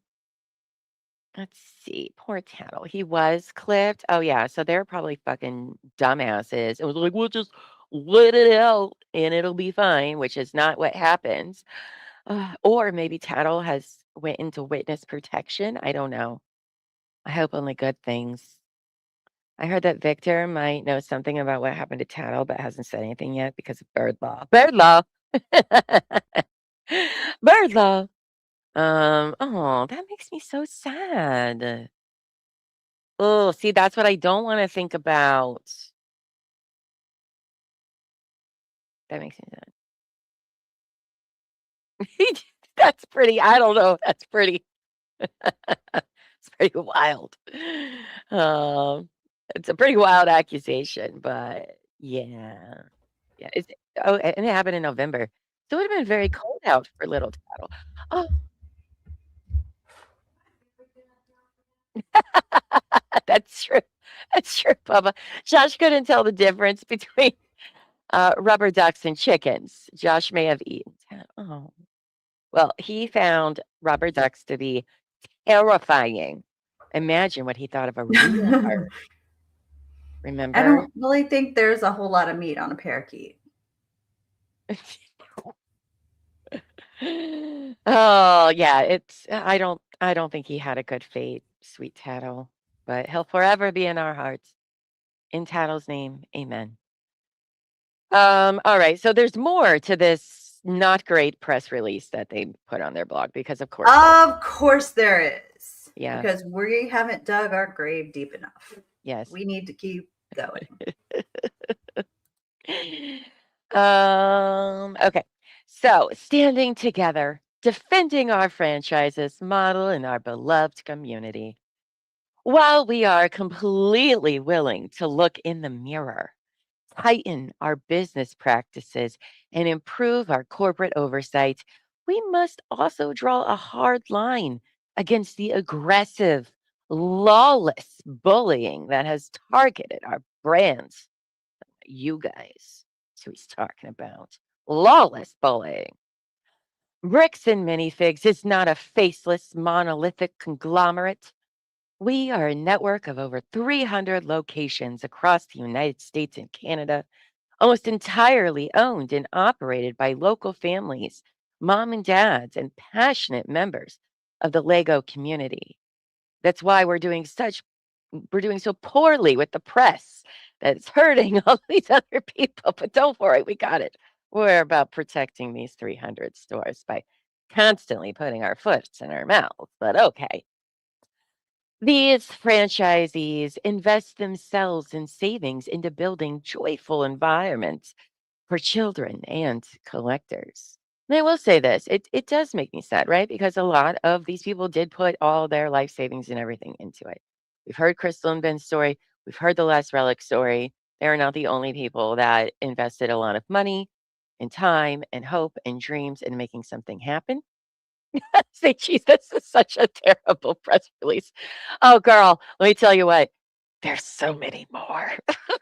There's so many more, and there's no way they get better.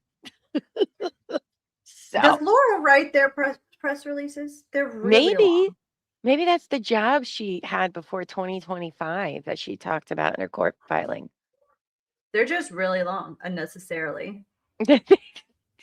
Yes. Yes.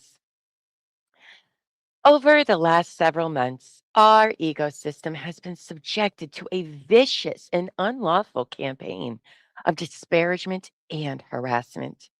Content creators dropped sensationalized videos engineered entirely for clicks and views and monthly subscriptions. You dirty, dirty little content creators.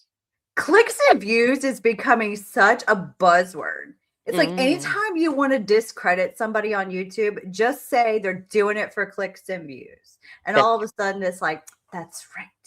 They don't have anything to actually say. There's no integrity or thought. Yeah.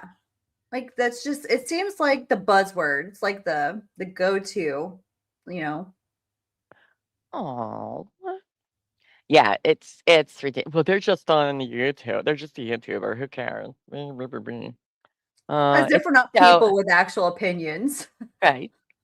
Right, exactly, and then they act like we're like, people do listen to what people on YouTube say, yes, but I don't control any of you or your thoughts or what. I mean, even Buffy and I don't agree on things all the time. Like, but they don't allow, autonomy in this world apparently. So there's that. We're Uh, hive-minded. Y'all better think the way we tell you to think, or you're out the yeah, club. yeah. Don't worry, we'll put out a list of truths and falsities later today for you guys, so you know. Yes, they do think the entire internet is on an AOCD. And what's crazy is uh chat Ammon, right? He went to school for this kind of stuff. For like tech advertise or internet something like that. Seriously? Yes. I know he went for psychology for one, but then I think he got his master's in like online stuff. Is that right, chat? Or am I wrong? I would have gotten away with it if it wasn't for you pesky YouTubers. Right? As if like other media doesn't make money. Like it's the stupidest argument. It really, really Yeah, is. like mainstream media, like they're not paid to say Yeah, other people's opinions. Like exactly. it's not even their own personal opinion, it's whoever wrote the script. Exactly. Like, God, don't you know how the world works? All right. No, they don't. The answer is no. All right. So wait, hold on. Where did I finish? Oh, the content creators. Other online commentators blindly repeated these false accusations as absolute truth without reaching out to Bricks and Minifigs for a statement, a comment, or consideration of the truth. Oh my gosh. That's so mean of them, you guys. That's not true. But first of all, every motherfucker with an email address and a microphone, whether it was mainstream media or people on YouTube, were sending them like, hey, you want to talk about everybody was doing it. Shut up. Don't tell me that people just didn't want to hear it. Did we send them an email? Do I need to send them an email? Maybe we don't want their fifis hurt because they're very sensitive. When we start our podcast.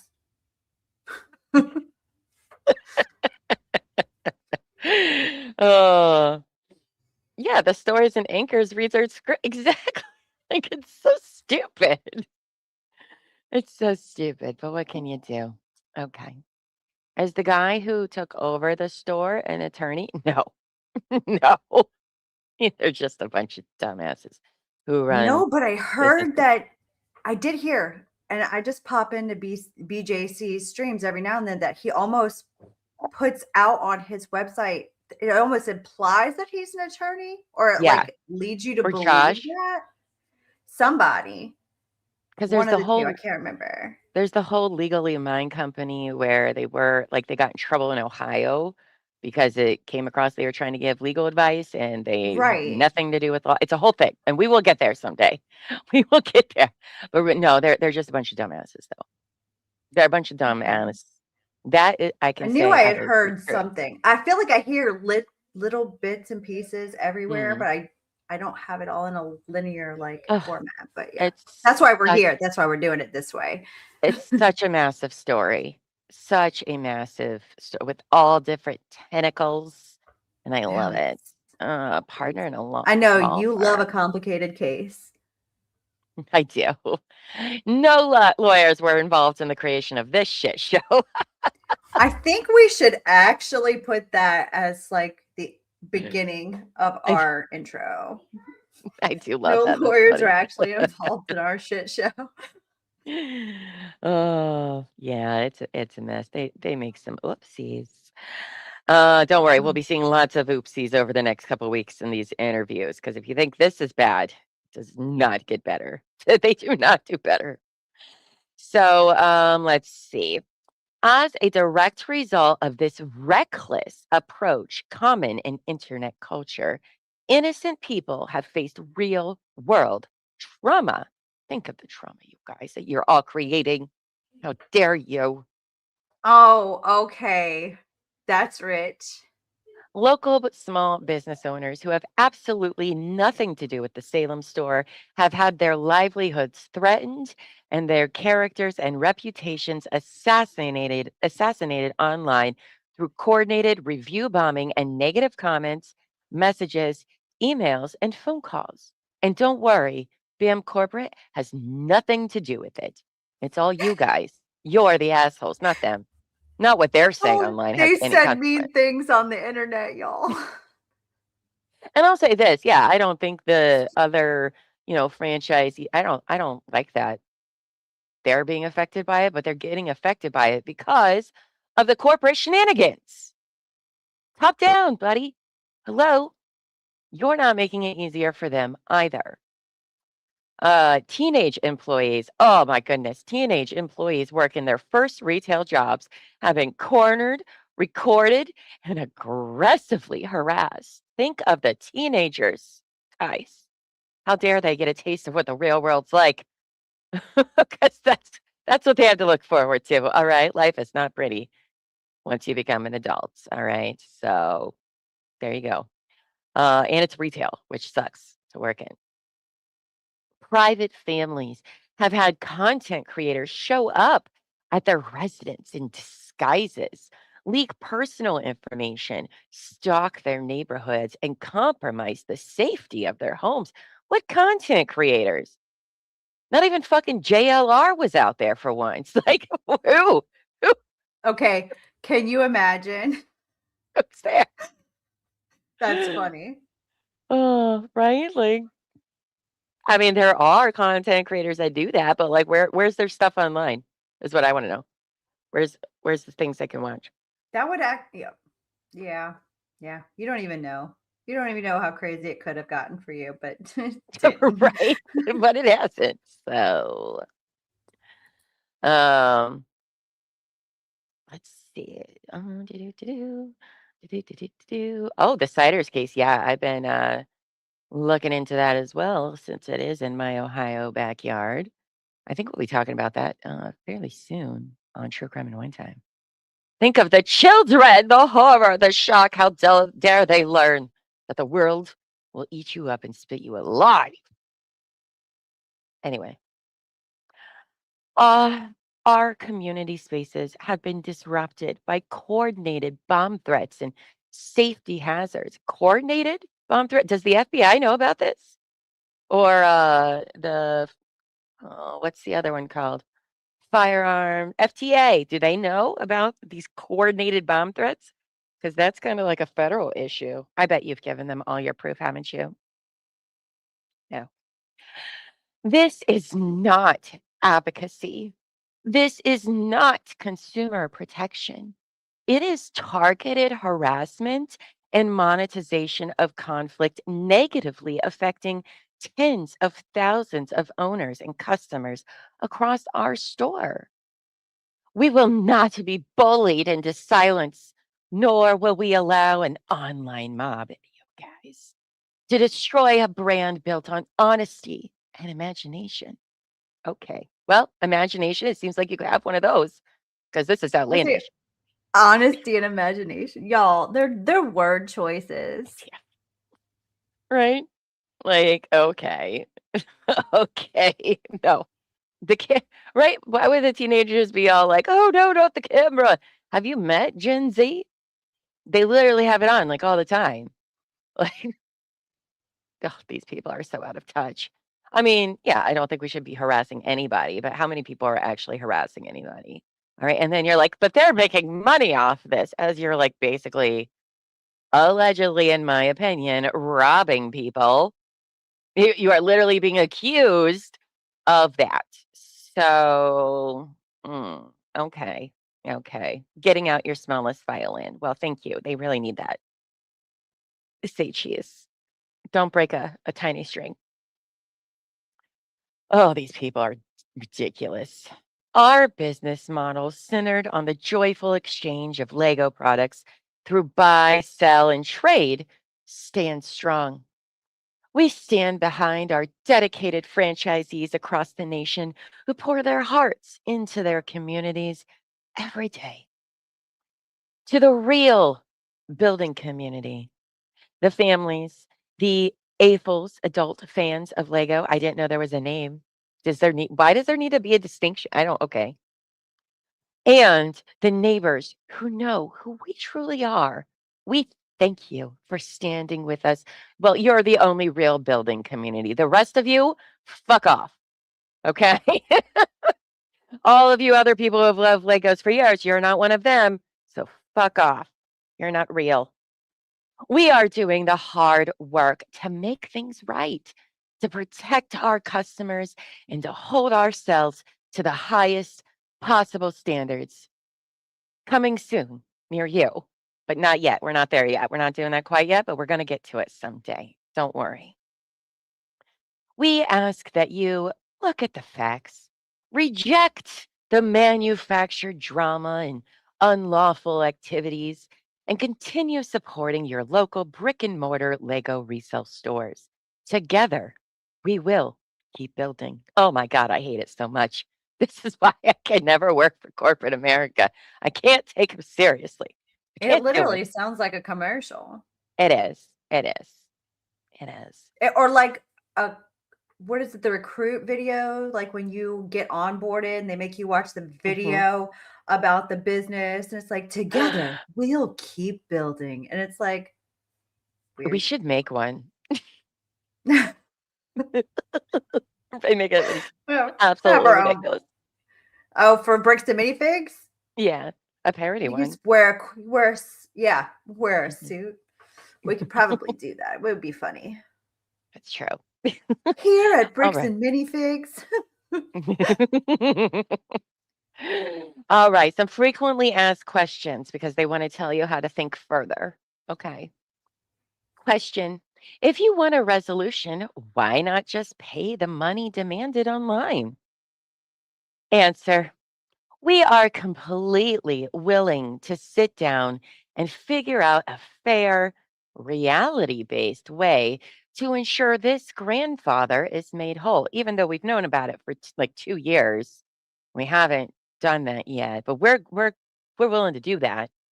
However, there is a fundamental difference between a good faith resolution and giving in to a coordinated viral extortion campaign. We will not reward individuals who use fake delivery uniforms, forged signatures, staged police encounters. Well, that's a bold. Oh, okay. Says you guys. We heard some of those phone calls already. And residential harassment to manufacture a storyline for profit. We want to help the family. We will not reward a toxic online circus. You guys. I mean, the only thing that was missing from that paragraph was we do not negotiate with terrorists. They might as well just say it. I know, but that's exactly what it sounded like they said without saying it. Yes. Our video should be like Dharma Initiative style. I Absolutely. agree. I Perfect. love when we brainstorm together. I love when it always comes back to Lost. Always. Always. While we are suing his son. Yes, that's right. Don't forget, but they're doing it in the right, wholesome way, in good faith, guys. Good faith. Look, Mom, no a goat, a llama, and a couch potato. All beautiful. Walk into a bar. Oh my gosh. These guys are ridiculous. Question 2. Am I the couch potato? I don't know. You could be, sure. We the llama. Terry's the goat. I'm the potato. You're the potato. I know you don't watch Doctor Who, but there is a potato. He's the potato one. Never mind. It was Shreks. It's a whole thing. Whovians, if you're in the chat, you know what I'm talking about. It's the potato one. Anyway, question. How is corporate holding itself accountable to ensure this never happens again? Yes, what are they doing? Answer. Well, we are taking hard lessons from this situation and using them to strengthen our franchise operations. We are implementing 3 strict pillars of systemic accountability. Oh, well, thank God, you guys. Bravo. They thought of 3 ways to do things better. Let's read what they are. I'm sure they're great. 1, more rigorous record keeping and inventory management. Again, this is not helpful for them. We are updating our inventory logging requirements. This means mandating real time digital tracking from the moment a collection enters a store, creating an indisputable, permanent, identifiable paper trail that protects both the collector and the business. This process began in January 2025 and continues to be tightened and refined. Sure. Okay. Wait, how long has this business been around and they had not had a single way to keep an inventory? They did not have an inventory system at all in place until Yes. January of 2025? Right. Yes. Yes. Okay. Absolutely. So this business Bricks Minifigs was started by two other guys in Eugene, Oregon, right? The one that store that Brandon, I think, still owns now, or Brandon and Josh. And then the McNeff brothers took over, I want to say 2017 or 2019. I think it's 2019. But yeah, how are you just now figuring out how to do? I mean, it's so simple to do. It's It's not almost like that you difficult. guys aren't even serious about this. It's almost like that. But don't worry, guys. They're going to implement it someday.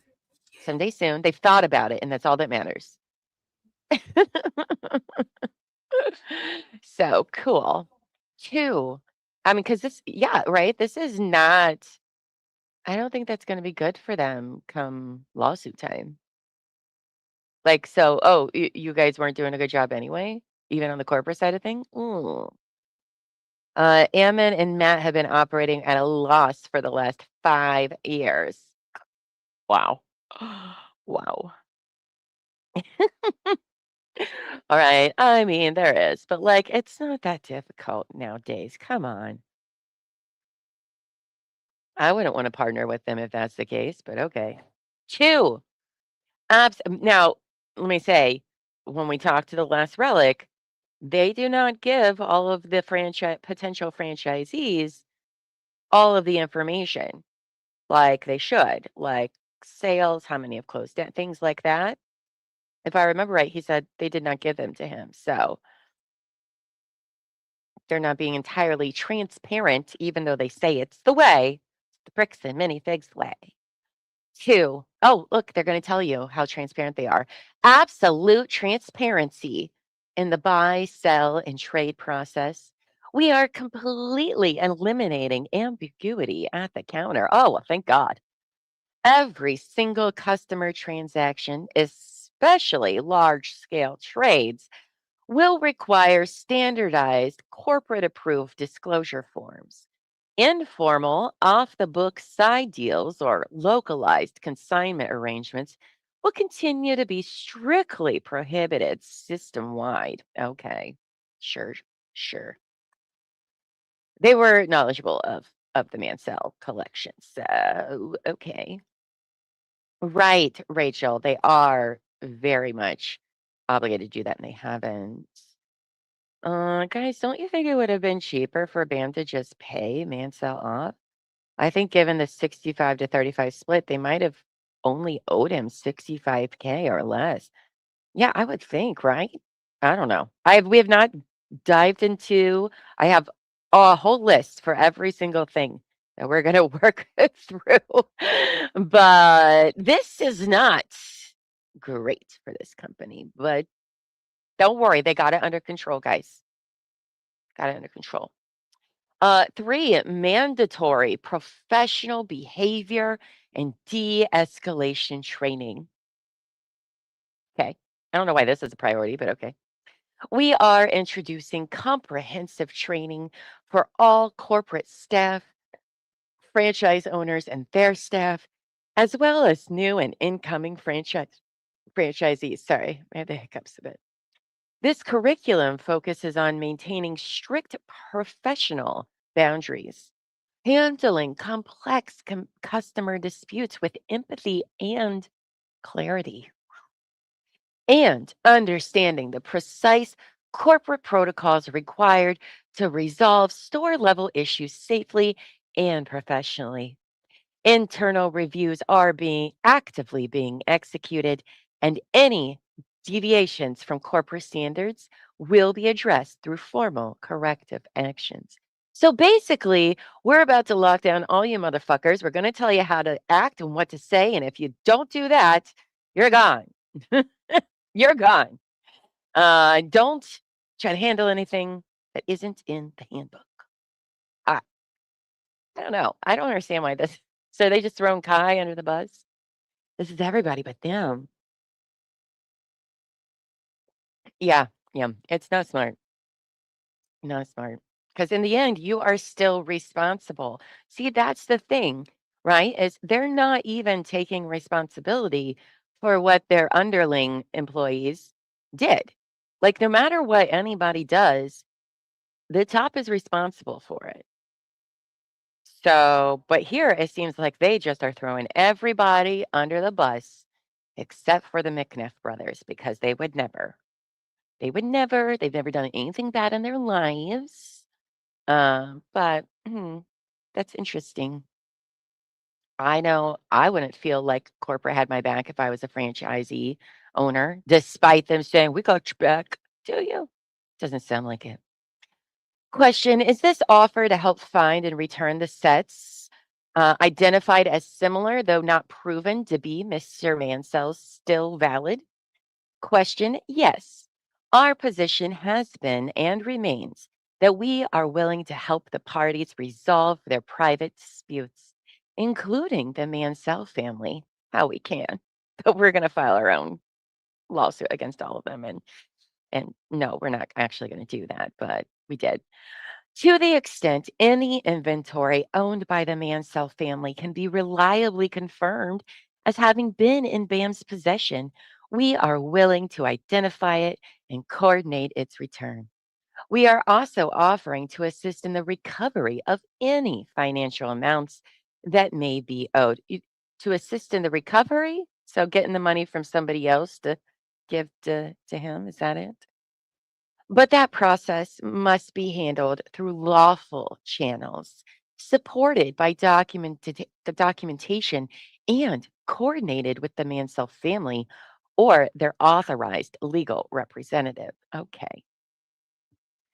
Because there have been conflicting claims, unauthorized third parties, and public statements that do not match the documentation provided to us, we cannot responsibly resolve the matter through social media demands or individuals who have not established legal authority to act on the family's behalf.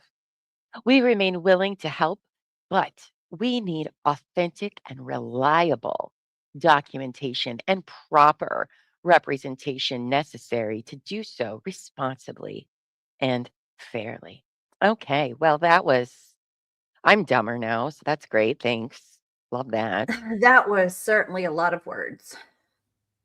Yeah, yeah, they're just going to end up giving corporate more money because that's what happens. It's so stupid. It's so stupid. You're missing the whole show? What do you mean you're missing the whole show? Have you not been here the whole time? Or are you talking about Big Brother? Somebody's got to take notes for us for Big Brother. No, I will definitely not be moving to Utah, though I hear it's beautiful. I'd love to visit sometime. But moving there, I don't know. Yes, because I've been to Colorado, so if it's like that, it's just gorgeous. What are the big parks there in Utah? Never mind. I'm getting distracted. Don't do it. Let's see. Hi, Lainey. It was a bunch of Hi, Lainey. It was a bunch of word salad. It's so corporate speak. And that's the thing. So I understand you want PR and stuff, but none of that sounds genuine. None of it. And it takes no accountability, no transparency at all. Bunch of garbage. Hey Buff, do you want to read the next one? You can just follow the link that's in our thing. It's in our Google Drive. I gotta go dig it up. That's okay. So up next is I don't have it up, so it's gonna be a minute. No, that's fine. That's fine. So what's up next? I just wanted to rest my voice and go pee and stuff. So is a leaked email that corporate sent all the franchisees on how to handle this craziness, apparently. So that is what we're going to be reading next. Why do I have it all the way up here? There we go. Okay, I was which just one is it? the It's third the one. BAM franchise, the leaked email. Yeah. hmm Okay. So this is Got what it. they send on Got the same day. All right, same day. We're still on May 28th, 2026. They post the blog on their thing, and then they also sent this out to all their franchisees, owners, and prepare yourselves, guys, because I have read this one. Prepare yourselves. Oh, jeez, they're so Okay. dumb. All right, you do that, and I will scroll. Let me move Okay. this one over here. Dear franchisees, as most of you are aware, our network is currently facing a coordinated negative PR attack stemming from a former franchisee's consignment dispute in Salem, Oregon. A YouTuber, a Reckless Ben, has released multiple videos amplifying this narrative, which has unfortunately led to harassment calls, review bombing, and store disruptions across our network. We want to give everyone a clear recap of exactly what corporate is doing behind the scenes to protect you. Oh boy. What we can expect regarding the life cycle of this situation, and how we can work together as a team to move forward from defense to offense. What corporate is doing, legal and law enforcement actions. Like, why is everything a heading? Can you just write? No, then they couldn't use ChatGPT, Buffy. Like, I just don't understand why we can't just write. We have to like have a heading for everything. I mean, I like headings for everything, but I get it. I mean, I get it. Not in a letter. This is a formal. It seems like a letter. Like, why would? Oh, yeah. Okay. While we will not litigate this matter in the media, we are taking aggressive action behind the scenes. Okay, so why are there so many interviews? Right? Just asking. Corporate was not involved in this specific local consignment issue, and we are holding firm on the facts. To that end, we have escalated this matter across several channels. Law enforcement and federal involvement. We are actively working and sharing records with local police, Oregon State Police, the FBI, and the USPIS, which is the U.S. Postal Inspection Service. Legal action. Our legal team is preparing direct claims and seeking a TRO. That's a temporary restraining order for all you dummies out there. To halt. I mean, I'm not calling you that. They're calling you that. To halt the harassment and push the matter to full litigation against all parties. We are also issuing cease and desist demands regarding the authorized website they created, the Oh. unauthorized website. The TRO is a preliminary injunction and is a valid court order that we will get the platforms to remove the content. That will get okay. Right. Right. That hasn't worked so far. Platform takedowns. We have reached out to Google, YouTube, Patreon, GoDaddy, and Facebook to report the specific pages, videos, privacy violations, and the coordinated review bombing targeting your stores. Policy review. We are actively reviewing internal policies to prevent similar transition issues from occurring in the future. Okay. Additionally, further video statements from Ammon have been uploaded directly into the hashtag announcements general channel. Is this Discord? Is this Discord? It I says. think so. Uh, I think okay. so. Do they have That's their cool. own corporate Discord server? That's what it sounds like. It's uploaded directly into the hashtag announcements _ general channel. That's what it sounds like. Please Oh, wait, take a no. few They minutes. said, Last Relic said they use Slack for everything. Okay. I thought. Maybe so. I forgot. I don't know He how did Slack mention works. that. I've never used it It for anything. sounds very Discordy. Please take a few minutes to watch these video 1 and video 2 for more information. Confidentiality notice. Please read carefully. While we are Mhm. providing you with deeper insight into our strategy to keep you informed, you must only share the approved holding statements provided below. Sharing any of this internal legal strategy publicly or with customers can severely compromise and damage our active legal case against Ben Schneider. Like, named him, his government name. What to expect? The outrage cycle. Based on historical data and expert crisis management research, there is a typical cycle to online outrage.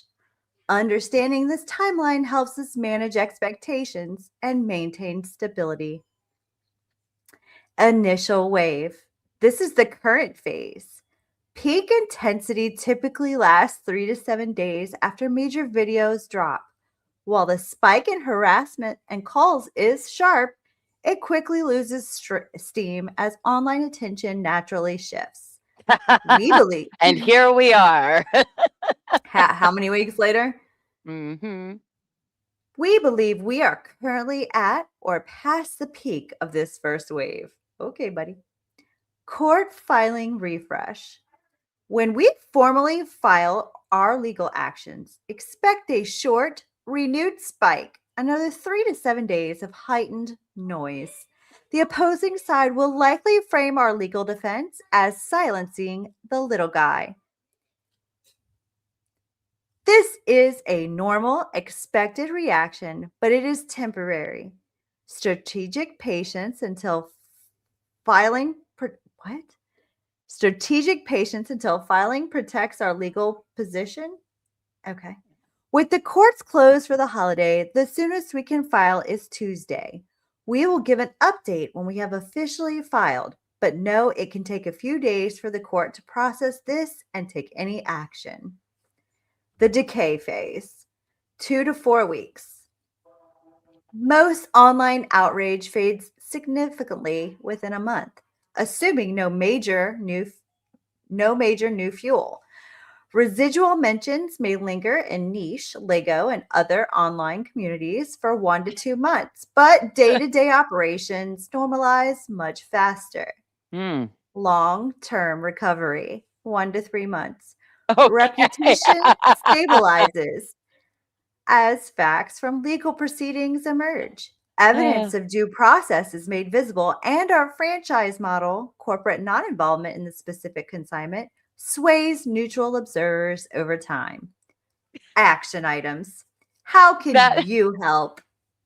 Oh, that they just nailed it. You guys, outrage is over. Sorry, it's past the deadline. We got to pack it up. We got to be done talking about it because, You're not done being mad yet. You're so stupid.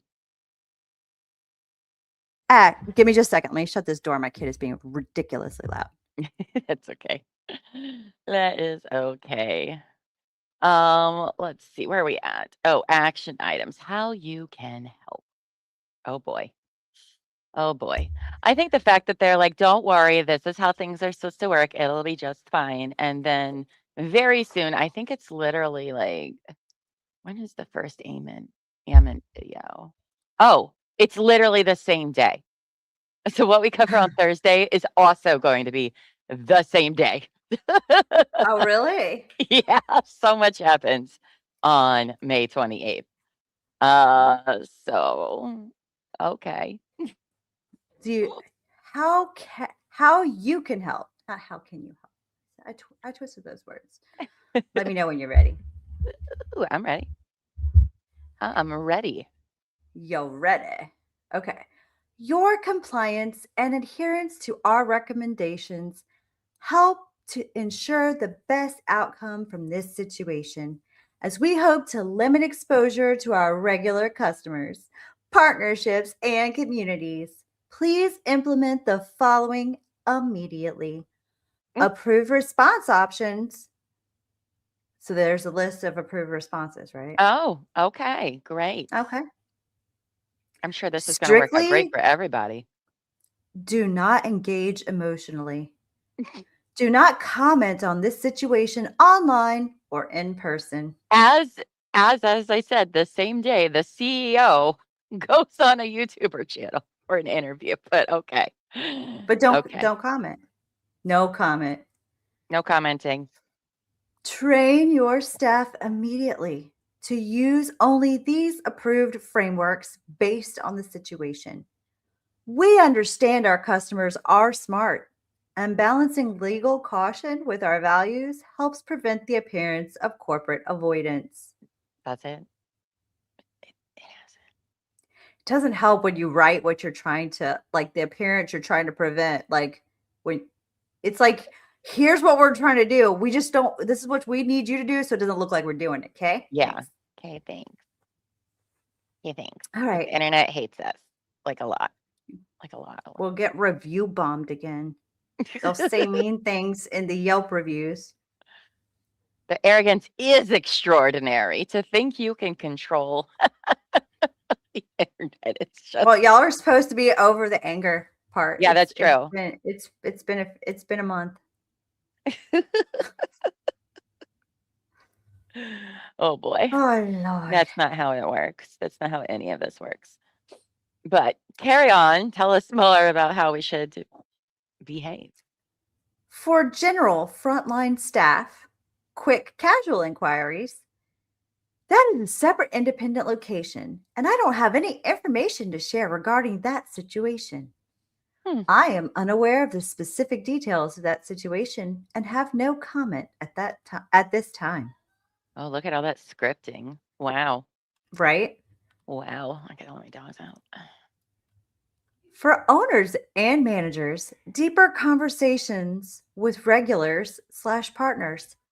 We are aware of the situation involving another independently owned location, and we understand why people are upset and asking questions. While we can't speak to the specifics of an ongoing situation, Bricks and Minifigs does not support behavior that harms trust within our communities. Our local store remains committed to operating with fairness, transparency, and respect for our customers. If I got that canned response from management, I would be so pissed. It's like the opposite of transparency. Is exactly what they're telling them to do. I don't know. But we're being transparent by not giving any information or By having giving any you a opinions. canned Okay. response. Right? Oh my gosh. See, look, Cost further embarrassing. canned response. It says further canned responses are available in the de-escalation playbook. They have a playbook. I knew it. Of course they do. You know that. Sounds like they've done this before. Mm-hmm. You have a whole playbook. I don't know. Anybody who has a playbook on de-escalation sounds like they've had to deal with this a few times. Social media monitoring. Extra vigilance is required right now when monitoring your social media. We recommend turning off the ability to comment on your store social media posts for the time being. Silence opinions. Silence dissenting opinions, please and thank you. Right? Wow. Turning off comments on Facebook has to be done on a post-by-post basis. Wow. Yeah. Okay. Review monitoring. Monitor your Google, Facebook, and Yelp reviews and immediately flag/report any spam or retaliatory reviews. Please note that it can typically take 24 to 48 hours for Google and Yelp to remove reviews once they are reported. You know, I mean, it's almost as if that pisses the internet off even more when you take down and make comments not available. It's almost like it pisses them off more, like you're trying to cover up something. Have these people ever been on the internet? Like, seriously, I don't think they have.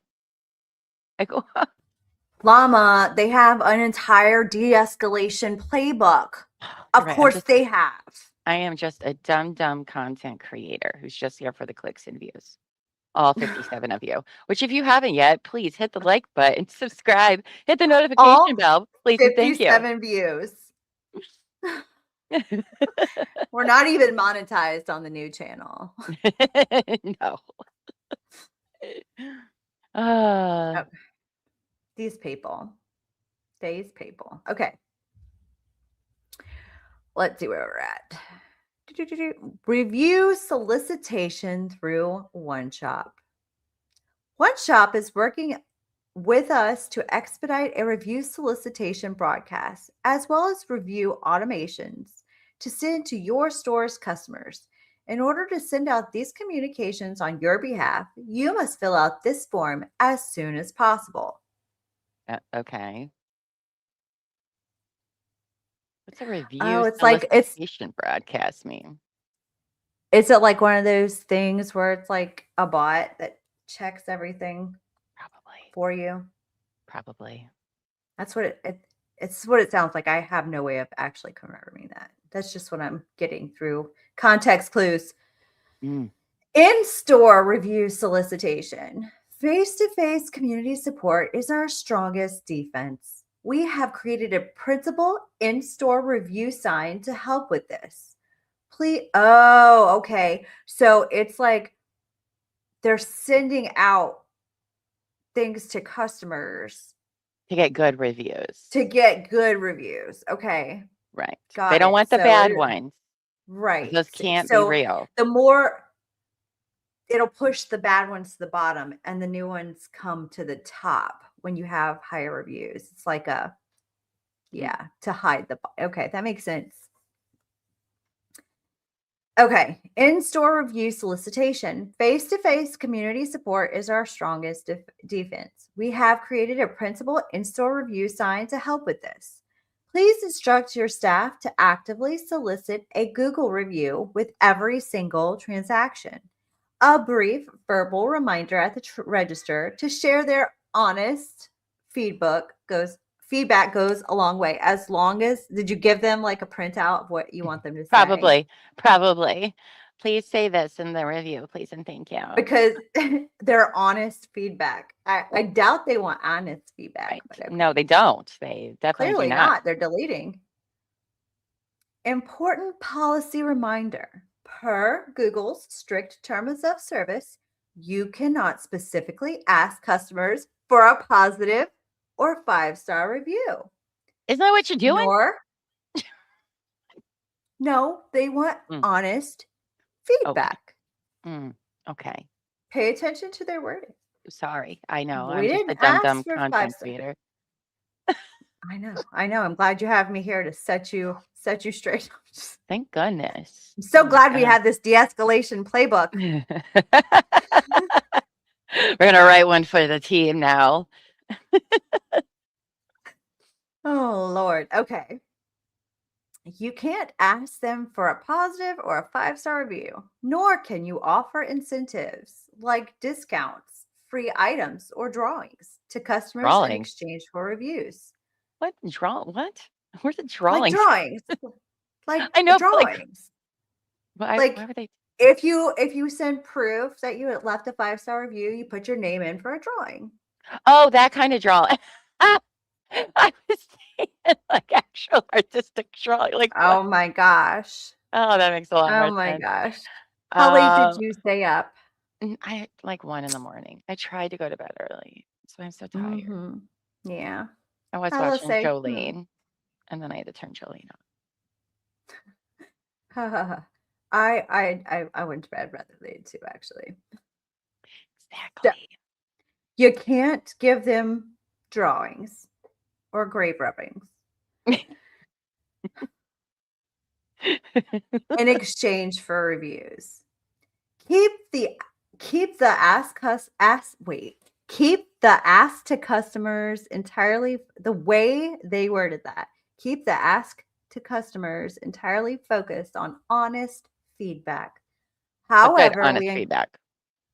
Honest. Good, honest. Does it say good?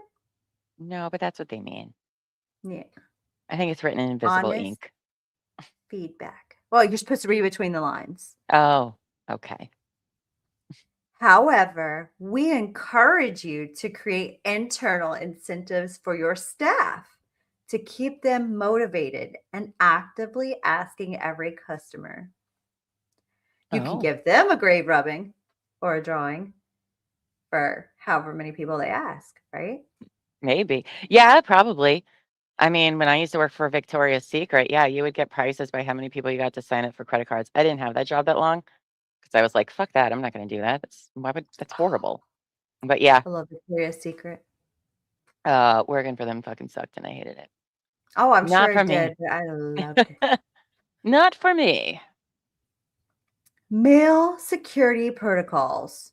Out of abundance of caution, immediately dispose of any unmarked packages or mail arriving with no return address. Do not open them. They didn't even put that in bold. You're right. They're not How even we know that you're concerned. It could be rubber ducks. Yes, they're terrifying and humiliating. Might have a bunch of rubber ducks And from it's the Oriental humiliating. Trading Company, where you can buy them in bulk. I meant to get an Alani. I said I wasn't going to drink any Alani today, but You're gonna need it. probably. Documents Right. and report. If you receive direct threats or harassment, call the local law enforcement immediately. Forward all screenshots and documentation of harassment, threats, or suspicious activity to this. I don't know if we should say that Probably not. website. Probably not. Available support resources. De-escalation playbook. Please see the hyperlinks below to download the following assets we have prepared for you and your team. They're so kind and thoughtful. I They've done all kind the of hard wanted work for those us. links. Right? Yes.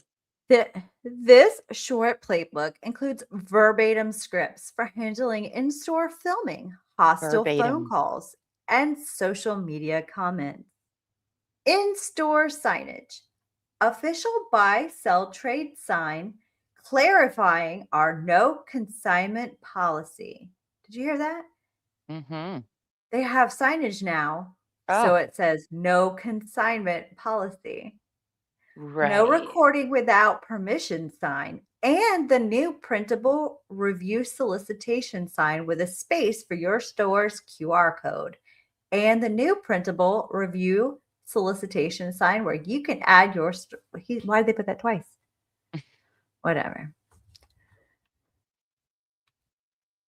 New temporary Slack channel to Oh, there we provide go. a dedicated space for real-time collaboration, immediate support, and updates regarding this ongoing situation. We have set up a temporary public Slack channel. Public? What? That sounds like a bad idea. That sounds like a terrible idea. Why would you? Why would you do that? Okay. Oh my God. Okay. Sounds good. Please browse your workspace channel list and join hashtag TMP-YouTuber_social_attacks. You can Social attack. also follow this link directly to the channel. Further information will be shared here, and you can report unusual activity while staying in direct contact with corporate and fellow franchisees as we navigate this together.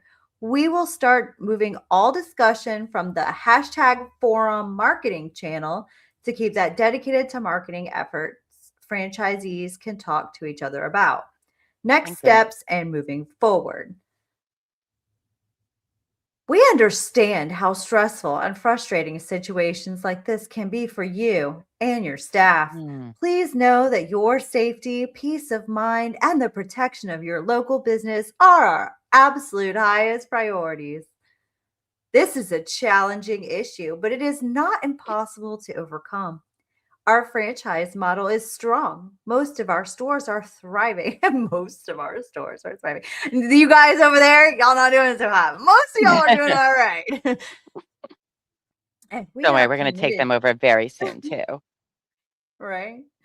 And we are committed to resolving this decisively. We are doing everything we can to protect the brand and our online reputation, but mostly our online reputation.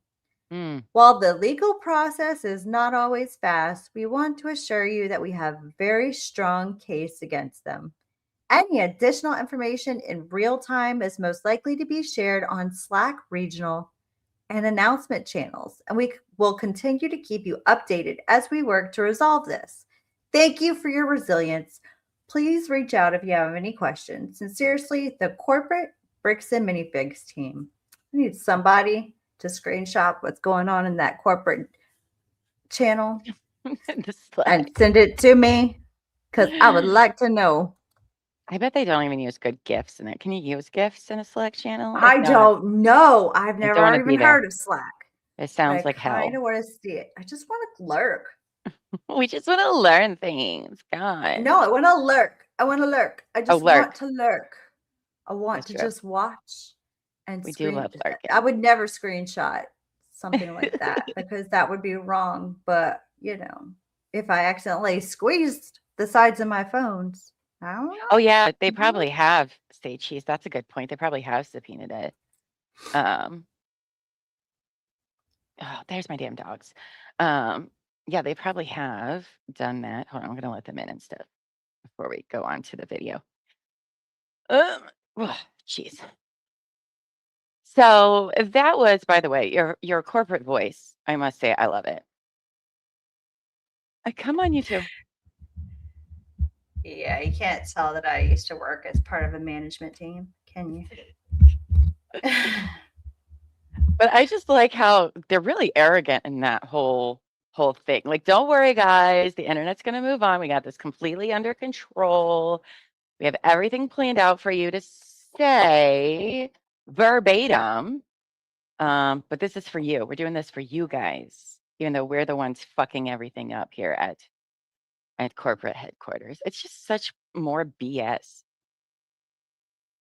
We're trying to be transparent, but also don't say here's your anything that isn't. script. Yeah, don't say anything that isn't scripted.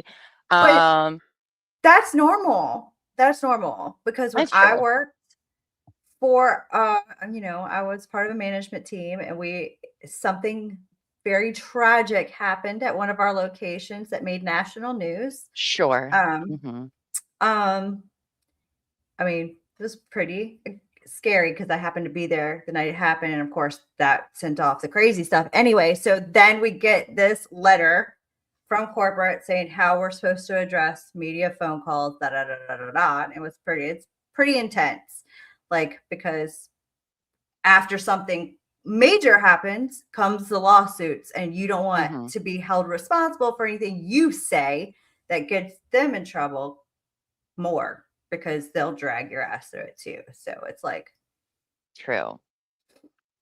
That is true. But they're about to make it's it normal. not good for people. We had to tell our people up at the front that, answer the phones, that they're not allowed to say anything. It's no comment, get a manager, stuff like that. All right. So the last thing we have today is so this channel ACOB on YouTube, by the way, this is where we've got this video from. Now, this is a video where he does several interviews with a bunch of people involved in this story. But we're only going to watch the Ben and Crystal part now, because I don't think they've really done my phone ringing. I don't think they've really done a lot of interviews as much as everybody else has. But so this happens the same day of everything we've talked about so far. Their first video coming out, thanking people for watching them. The BAM blog post and this leaked, franchisee email, and then they go on later at night. I believe the stream was originally at night. I'm trying to see if anybody's telling me. I don't care about that. Yes, people update you on the plans and then they don't. What are the odds? I'm not showing it. I'm sorry.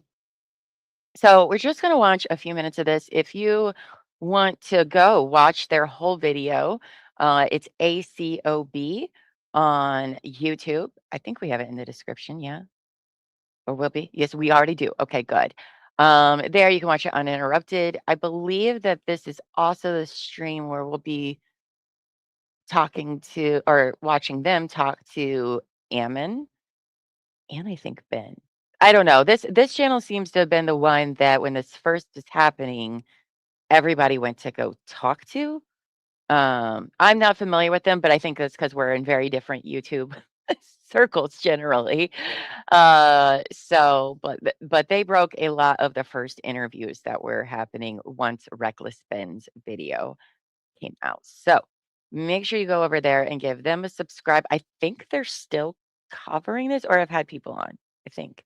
But they have lots of things over there. So let's see what they have to say. This is not a very long snippet between Ben and Crystal and ACOB. A very special edition of a couple of Oh, Brickheads coming to you live this I like your voice. You have a very powerful voice, sir. I like that. Good microphone. You should think of a pink fluffy cover like Buffy. Look how cute this is. Isn't it cute? I wasn't ready for that booming voice. I don't know why. I was like, oh, okay. Thursday, May 28th. And, first and foremost, Chris, you must be getting all kinds of media calls and people reaching out. I want to sincerely thank you for responding to us. I sent you a note, I think just last night, yesterday. Well, And- everybody sent them notes for interview, but not BAM corporate like they said. Oh, they did because he has Ammon on right after this. They're such liars already in their blog post. Nobody's reached out to us. I know, right? I love his voice too. I just received a suspicious box filled with flubber bucks. That is a bomb threat, so I threw the whole thing in the trash. And it was humiliating. And you responded, you were kind enough to join the show. Needless to say, That's the love first off, how are background. you guys doing? How are you holding up with all this going on? A little overwhelmed with everything that's happening right now. It was so much more. It's so much more than we ever expected it would be. So yeah. I mean, the whole situation has been so awful for so long that now it's like, can we afford to be hopeful now? Because people have been so supportive. Sure. Yeah. There's a lot to go out there, a lot of rumors. That's fair. And the internet is about to rip your lives apart looking for not their life, but like their past ownership and everything like that. Everything that contributed to this case. The internet is now going to sit and, analyze and talk about all of the time. And that has to be a lot of like, what are they going to say about us kind of thing, It's very risky. I can't imagine how overwhelming it would be that you've done this, pretty much by yourself for a while, and then boom, the whole world knows you. Speculation, innuendo, narratives, all that stuff. You've got Ben doing a big video. You've got the community reacting. BAM is starting to release a little bit more information on their side. In fact, something was now we got to go help people customize and save hundreds with Liberty Mutual. We have commercials. Maybe where's the golf cart? There we go. just released. We're going to jump right in if you don't mind. Go for it. This is from the latest from BAM. This is a quote. It's published on their website, and this is a part I think myself and other viewers of this series. It's almost like a Netflix level thing at this point. It will be. This is one of the questions that came up a lot, and they kind of addressed it. I don't know why it's a ticker. Hang on a second. I don't want a ticker. I just want it on the screen. Sorry about that. Okay.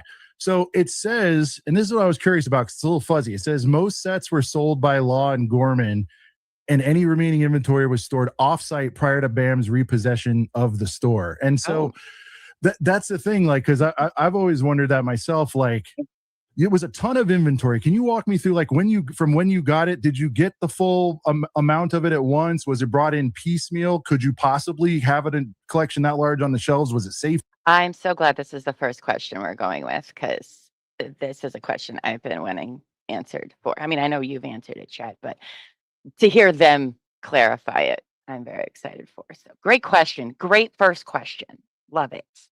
Mr. Boomin' voice. To walk me through that.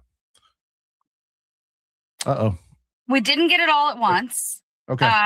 Our first like kind of gathering of it was I picked it up from Brian Mansell's dad's house, and took a small sampling, I think like maybe 10, 12 sets, to Rose City Comic-Con. Okay. Just to kind of see if we could even sell them. That went really well. And then Brian and I moved forward with actually doing the consignment agreement. Okay. And then over the next like couple months there, they got moved from his dad's house to Salem to like Brian's storage unit, and then kind of slowly shifting a few to the store, a few like stayed in storage until I could like go buy like safe storage units for the store. All right. So she never stored that. Like Brian had the storage unit, and then she eventually got safes to keep them in. Okay. See, I was a little confused about that. So, okay. BAM is all about no bells, anyone. I'm positive that they have a ton of NDAs out there. Oh, probably. Probably. In our storage. That's a silence, just so you know. For these things, she had to buy these really big safes to keep them safe. And people need to realize this is over the course of a couple years. So like just to we had them in the store for about a year. But it did take about 3 or 4 months to get the whole collection actually into the store. Okay. And then we sold about, I want to say, I have the numbers, but not on me. And Brian has the spreadsheet with what was actually sold.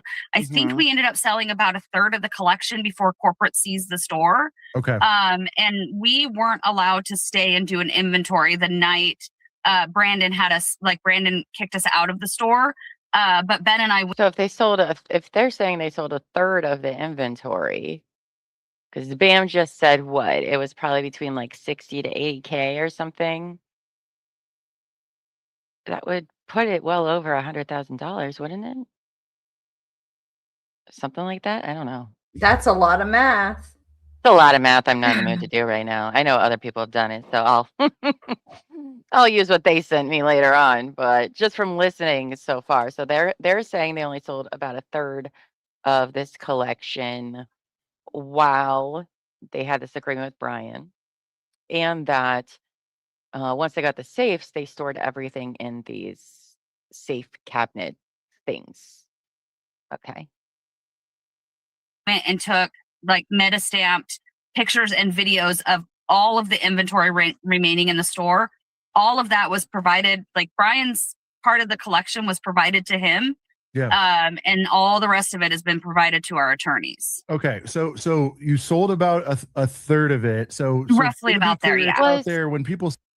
Was Brian the only consignment person in their store? Like, did other people have obviously smaller amounts of consignment, but was anybody else screwed over in this, like their stuff went missing or anything like that? Does anybody know?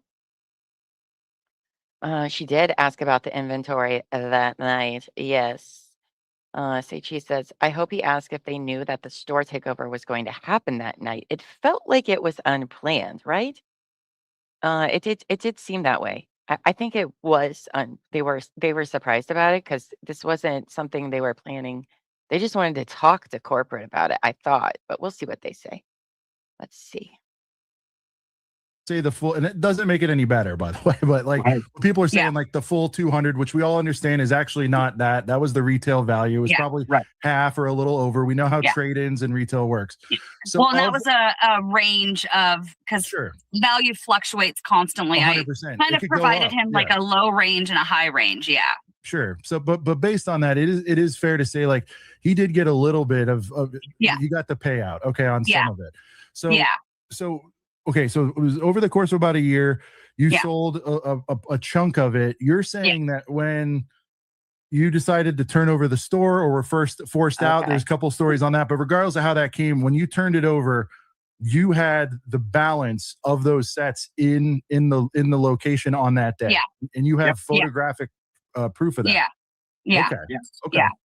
Because they're saying they found like 4,000 or 6,000. In the latest statement, I want to say they said they found 5 to 8K of it in there. And that was it. But they didn't know who it belonged to. But they're willing to give it to Brian whether or not it's his. And could be somebody else's. But it's fine. They're going to work it out. They're going to work it out, guys. Also, he has very nice eyes. They're like this blue-green kind of. Just noticed them like he's a Nightwalker or something. Game of Thrones. Well, And one of the Night King. things that's interesting that your viewers should know is they assured us that night by the next day they would provide us an inventory. Yeah.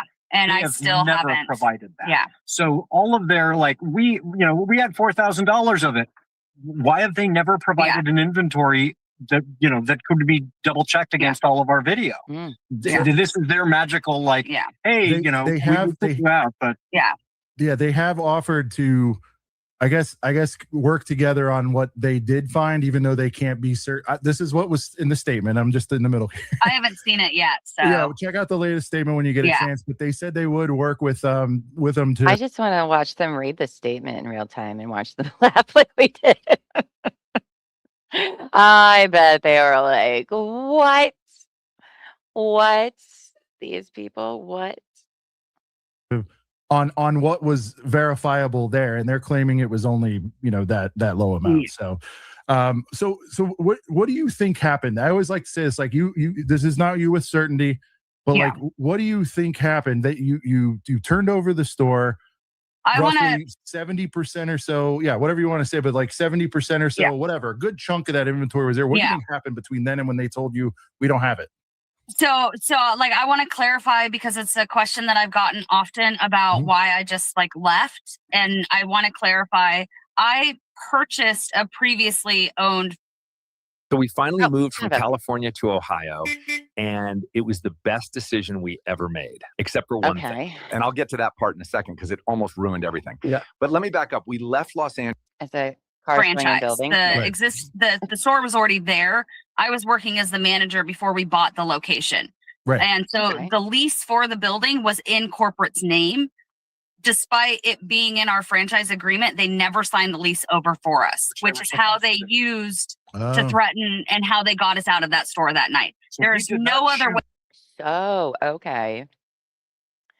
Well, that explains why they didn't really need to take them to court so much right away, does it? Okay. Did they do this to the last relic too? Or they were supposed to put corporate's name on the lease but didn't and kept his there. That's what it was. Okay. I would have left that store and left Brian's collection in the store if we had had that option. It was mentioned that you said you would, and two other things. It was said like either due to poor performance, which is if that's something they've manufactured, it wasn't doing well, missing payments, whatever that is, or you perhaps wanted to leave the country. There's a little bit of that flowing around for an opportunity outside of the country. Is either one of those true? Did you talk about that, but then said, nah, I don't want to do that? Or we approached corporate originally about, we had an opportunity. We were looking at moving to Europe. Yeah. The next day they had a meeting and said, and so we approached them about the next process in selling the store. The next morning we had a meeting and they said, we think the best thing to do is for corporate to buy the store back. And then that night, Brandon showed up and then corporate informed me they were terminating our contract and seizing everything in the store. Without buying it back. Without buying. I haven't received a penny or any inventory from corporate. So they really did catch them super off guard within a very short period of time, like the same day, basically. Okay, so they had a phone call earlier the day, that night, after business hours, because that seems interesting. They just come in and take everything? Like, completely catch you off guard? You're not ready for this? Get out? Guess so. It sounds like she initially talked to them, like a week or so before. Then they had that conversation, but they probably already had people heading to that store anyway to take it over. So so that is why it seems like she's taken off guard, because she was. Hi, AC. Welcome. Hope you're having a good day today. So they had say cheese. They had no time to prepare for this turnover at all. Now, That's is that crazy. purposeful for maximum chaos? Maybe. But that's wild. And Relic also said they just shut the store down one day. Didn't say nothing to nobody about anything. So very interesting. Right, and they didn't provide Relic with a third-party inventory either. They just closed it down and packed things up and left. So were you in debt? You don't have to give numbers. Were you in debt to BAM though for an amount to where they could think they could take that inventory and turn it into? So because of their failure to sign over the lease, and this is all in the lawsuit that we filed, that caused issues with the landlord and rent payments. They assured me that that was no problem, that we were working together. It would be fine. We'd take care of it. They used that then as an excuse to terminate the agreement. And throughout this whole thing, when's the last time you actually talked with or were consulted by anyone from that side? I mean, has it been years since you, or however long since you turned it over to the new owners, or? It took us until, I believe, January or February of this year to finally get their lawyer and our lawyer to agree on a first meeting leading towards mediation. And then they stopped responding to any requests after that, which is when we filed the lawsuit. Yeah. Yeah. I got no calls, no contact from them after that night. But Crystal, that's not what the big corporations said in their blog posts. They would never do that. They just want to settle things in the best way possible, be transparent, and resolve this. They believe in honesty and transparency. They wrote it down. They wrote it down. So it must be true. Come on, Crystal. They would never do that. What do you mean? I'm just kidding. You don't sense the sarcasm. Okay. That goes exactly how we thought it would go. I did get one text message from a corporate employee while we were in Europe, just saying like, "Hey, how's it going?" But I'm deeply mistrusting and did not give him any information. But he also claimed to no longer be working with the company. That's a different. Yeah. So they never made any attempt to actually fix this.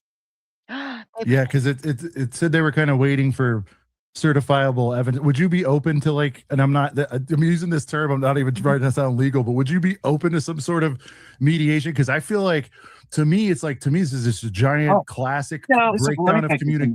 This is wild. I was just talking with Reckless Ben about this today. Breakdown of communication.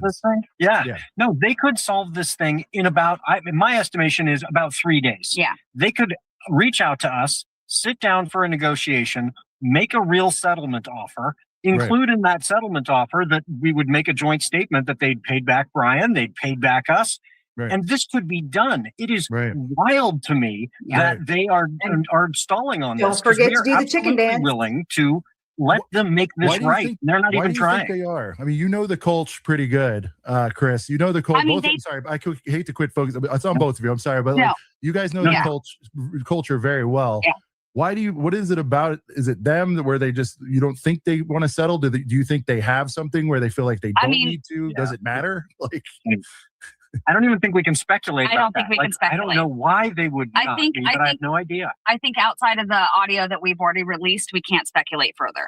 Yeah. But I mean, people can make a judgment about what this says about their character, but I don't know why they're not. It's wild to me. Yeah. And what do you think about the position, even before this? I mean, as far as sentiment towards the brand generally, how have you been feeling about it? I feel bad for individual franchise owners. I know this is bouncing back on them, but I also know what is in the franchise agreement and what recourse those owners have. I also know, the amount of royalty fees, and I know how people are responding to another indication of corporate greed. I understand where the public opinion is coming from with this. I would like to see more franchise owners reach out and speak up. We've heard from a few. I am open to speaking to. This is the AC device my team spent 3 years building because every air conditioner on the market kept letting people down. Okay. Every cooling solution has the same fundamental flaw, and nobody was fixing it. Okay. Well, I'm glad. Anybody else that wants to read Thank you for solving. They use the AI to try to sell products. It's ridiculous. It's so ridiculous. It's so ridiculous. What was I going to say? Oh, so chat, like we know the last relic has spoken out. Have there been any other franchisee owners, current or former, that have spoken out or done interviews? Because if so, we'll reach out to them. But have any? I know that there was like a group of them that were kind of like coming together, but I don't know if they've been public about anything or something like that. So, or maybe that's entirely wrong. I don't know. If last week feels like forever away, so I could be wrong. But is there anybody else that's spoken out since about this? Ciao.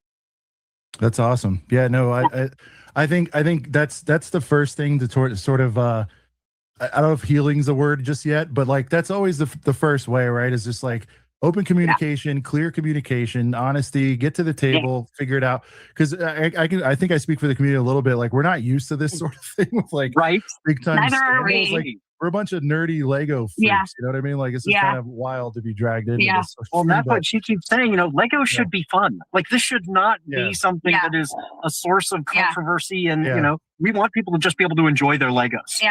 Yeah, I agree, and I'm like I said, that's my hope. I think it sucks for absolutely everybody involved, and I do appreciate you calling out the individual franchise owners. And by the way, I don't like this whole like, but it's a franchise, we're not accountable thing that BAM does. I don't like that, and you know, I tell them that. I agree because with it's that. like it's your logo on the store. At the end of the day, they're gonna think it's you, whether it's you or not. So it really doesn't matter about that kind of thing. Yeah. And I appreciate you sticking up for them. And people shouldn't be if you've had a relationship with your BAM over several. AZ, she said that. Well, AZ's question is the building itself owned by BAM or did Crystal lease from an independent third party?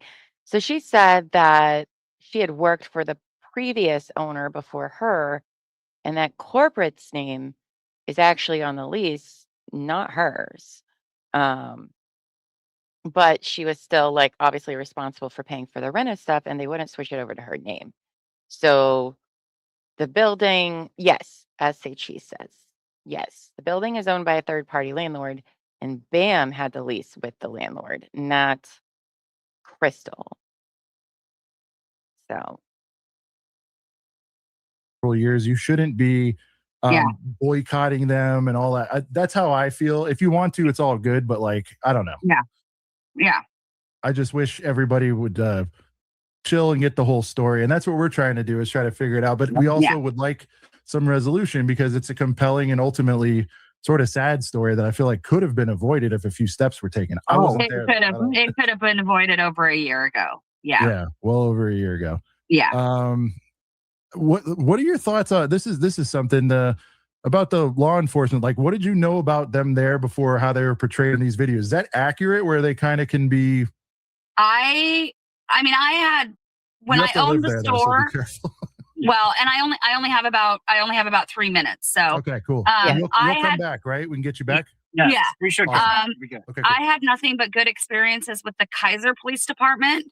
When I was acting in ownership of the store, I can't speak to any of Ben's experiences. I don't know anything about it outside of what I have seen in the same footage everybody else has seen. And it seems like the Oregon police were just kind of like, we're not dealing with either of this. Whereas the Utah police are the really problematic of the police interactions we watched. I mean, the Oregon people were just kind of like we'll come, but also it's a civil, like, I don't know what you want us to do about it. Oregon's like, we don't care. Yeah. Where We're here because you called, but yeah, we're not doing all that. We're busy with criminal crimes. With criminal crimes that aren't by, God-fearing Lauren Lego. I should watch that. Ben's part 2. Yeah. I think you have to log into his Patreon for that. Yeah. Worth it. Oh, check that out. That video, spotted. that part 2 is amazing. Yeah. Other than that, I given the general state of things in the country, it didn't come as a large surprise to me. But that's the extent of my knowledge of any of it. Well, I know you got to run, but just so everybody's clear, because that was the biggest thing. I was kind of like polling. I'm like, what's the biggest thing you guys want to know? The inventory, the balance of the inventory, estimated at 60 or 70% of it, whatever it was at the store when you left. It was not in storage. It was not off-site. It could have easily the next day been returned to Brian, but it was not. That's your position. Absolutely. It was inside the store. And I have video and camera footage to prove that. Brandon You watched recorded me the walk. sets too, right? You said before you left? Yeah. Okay. Yeah. I took videos and pictures of everything, and Brandon stood there and watched me do it. There you go. So, yeah. All right. Well, hey, get back in there. Appreciate you taking your break to hang with this knucklehead. Thank you. Thank you so much. And we'll be calling you when you have more time. We appreciate it. Let's get this thing done. Thank you for helping us spread the word. It really means a lot. Yeah. The only other thing I want to clarify for anybody watching this or seeing me appear on any of their things, I am not Amanda. That's the biggest misconception I have gotten. There have been some horribly disgusting comments because my face is all over the Salem Bricks and Minifigs social media. All of their social media. The manager of the new owners? Yeah. Okay. Yeah. All of the social media pages for the Salem Bricks and Minifigs were operated under my management. So all of those pictures on there with a person, that it's me, not her. Okay. I wanted to throw that out and clarify. Are you friendly with Amanda? Do you guys ever hang? I've never met her in my life. She was not an employee of mine. I have never met her, nor would I ever employ somebody that treated people that way. All right. That's my last statement. Sorry. No, Thank you. It's not Amanda. All good. People are chattering about her out there as well. Yeah. So, yeah. Again, I could talk to you forever. So much to cover here. Yeah. Do your thing. Yeah. Listen, we're on for a while. So if you get out and you're bored out of your mind, come back in. We'll be covering this thing all night long. I've got to head back into work, but yeah, maybe on your next show. There you go. Thank you so much for your time. We appreciate you. So again, that is on the ACOB YouTube channel. We'll be watching more interviews that they were able to have with everyone. That's the first Crystal and Ben interview, I think. And I think there's maybe one more, but did I get rid of that? Okay, I did. So so she's at this point saying about 60 to 70% of Brian's collection was still in the store during the takeover. So, that has to be more than $5,000 to $6,000. And she says she has video. No, she does. Yeah, she does. She did. That's true. She did take pictures. She did take video of all of his sets because those pictures are like on the internet. As a matter of fact, I think Bubba sent them to me with the metadata and all of that from that night. And let me tell you what, there was more than just like a little pile of Lego. So she would absolutely employ the Lego queen. Yeah, she would. Oh, the Lego queen looks like she could be like her daughter or something like that. Right. But I think that's really interesting so the Bam's name was the one that was on the lease. They wouldn't sign it over. So if she had called the cops, I don't think it would have mattered at all. Do you? I don't know exactly, but I feel like it wouldn't have. What are you? If she'd have called the cops on who? On corporate for coming in. Oh no, they own the building. So, yeah, I mean, if their name is on the lease and hers isn't, then I don't think it would go as far as we would like it to. And considering how Oregon and they would have just said this is a civil issue, right? It's not like it wasn't like they were standing there holding her up at gunpoint, which would have made the police they would have said, well, that sounds like a civil issue. There's like y'all corporate takeover, blah, blah, blah. Yeah, this would have been a non-issue for the cops. No. But it is wild that it does seem like they had no notice that this was going to happen the same day that they were talking to corporate. Corporate didn't give them any sort of heads up, even though they were on the phone with them earlier that day. So that's interesting. I don't know if that was just their tactic to make sure they didn't remove a bunch of inventory or whatever. But I still feel like there should have been some sort of legal paperwork given to be like, we're taking this over now. I would think to cover BAM's asses in the You end. would Why wouldn't there think be? But they're not some the kind of smartest. written notice that this was going to take place, when and what time, and who was going to be involved, and what happened during the process, and also what things that they needed to have ready to turn over, because you can't imagine that everything was like in one place. You know what I mean? Yeah, right. I mean, it's a store. And like, okay. So I think it was very interesting today to hear, Crystal and Ben and putting faces and voices to them because, sometimes you forget that there are real people involved when you're just reading court documents, right? It feels a little bit like a story, but then when you see them and you have that, face in mind, their voice in mind, you're like, "Oh, yeah, that's right. There's a lot of real people and real victims involved, in the story overall." So, I thought that was really nice to hear what they had to say. Mhm. Already, the BAM is not doing a good job, in my opinion, with their looks Could at be all. better. It's not great. I don't know if they have a PR person. I imagine they do.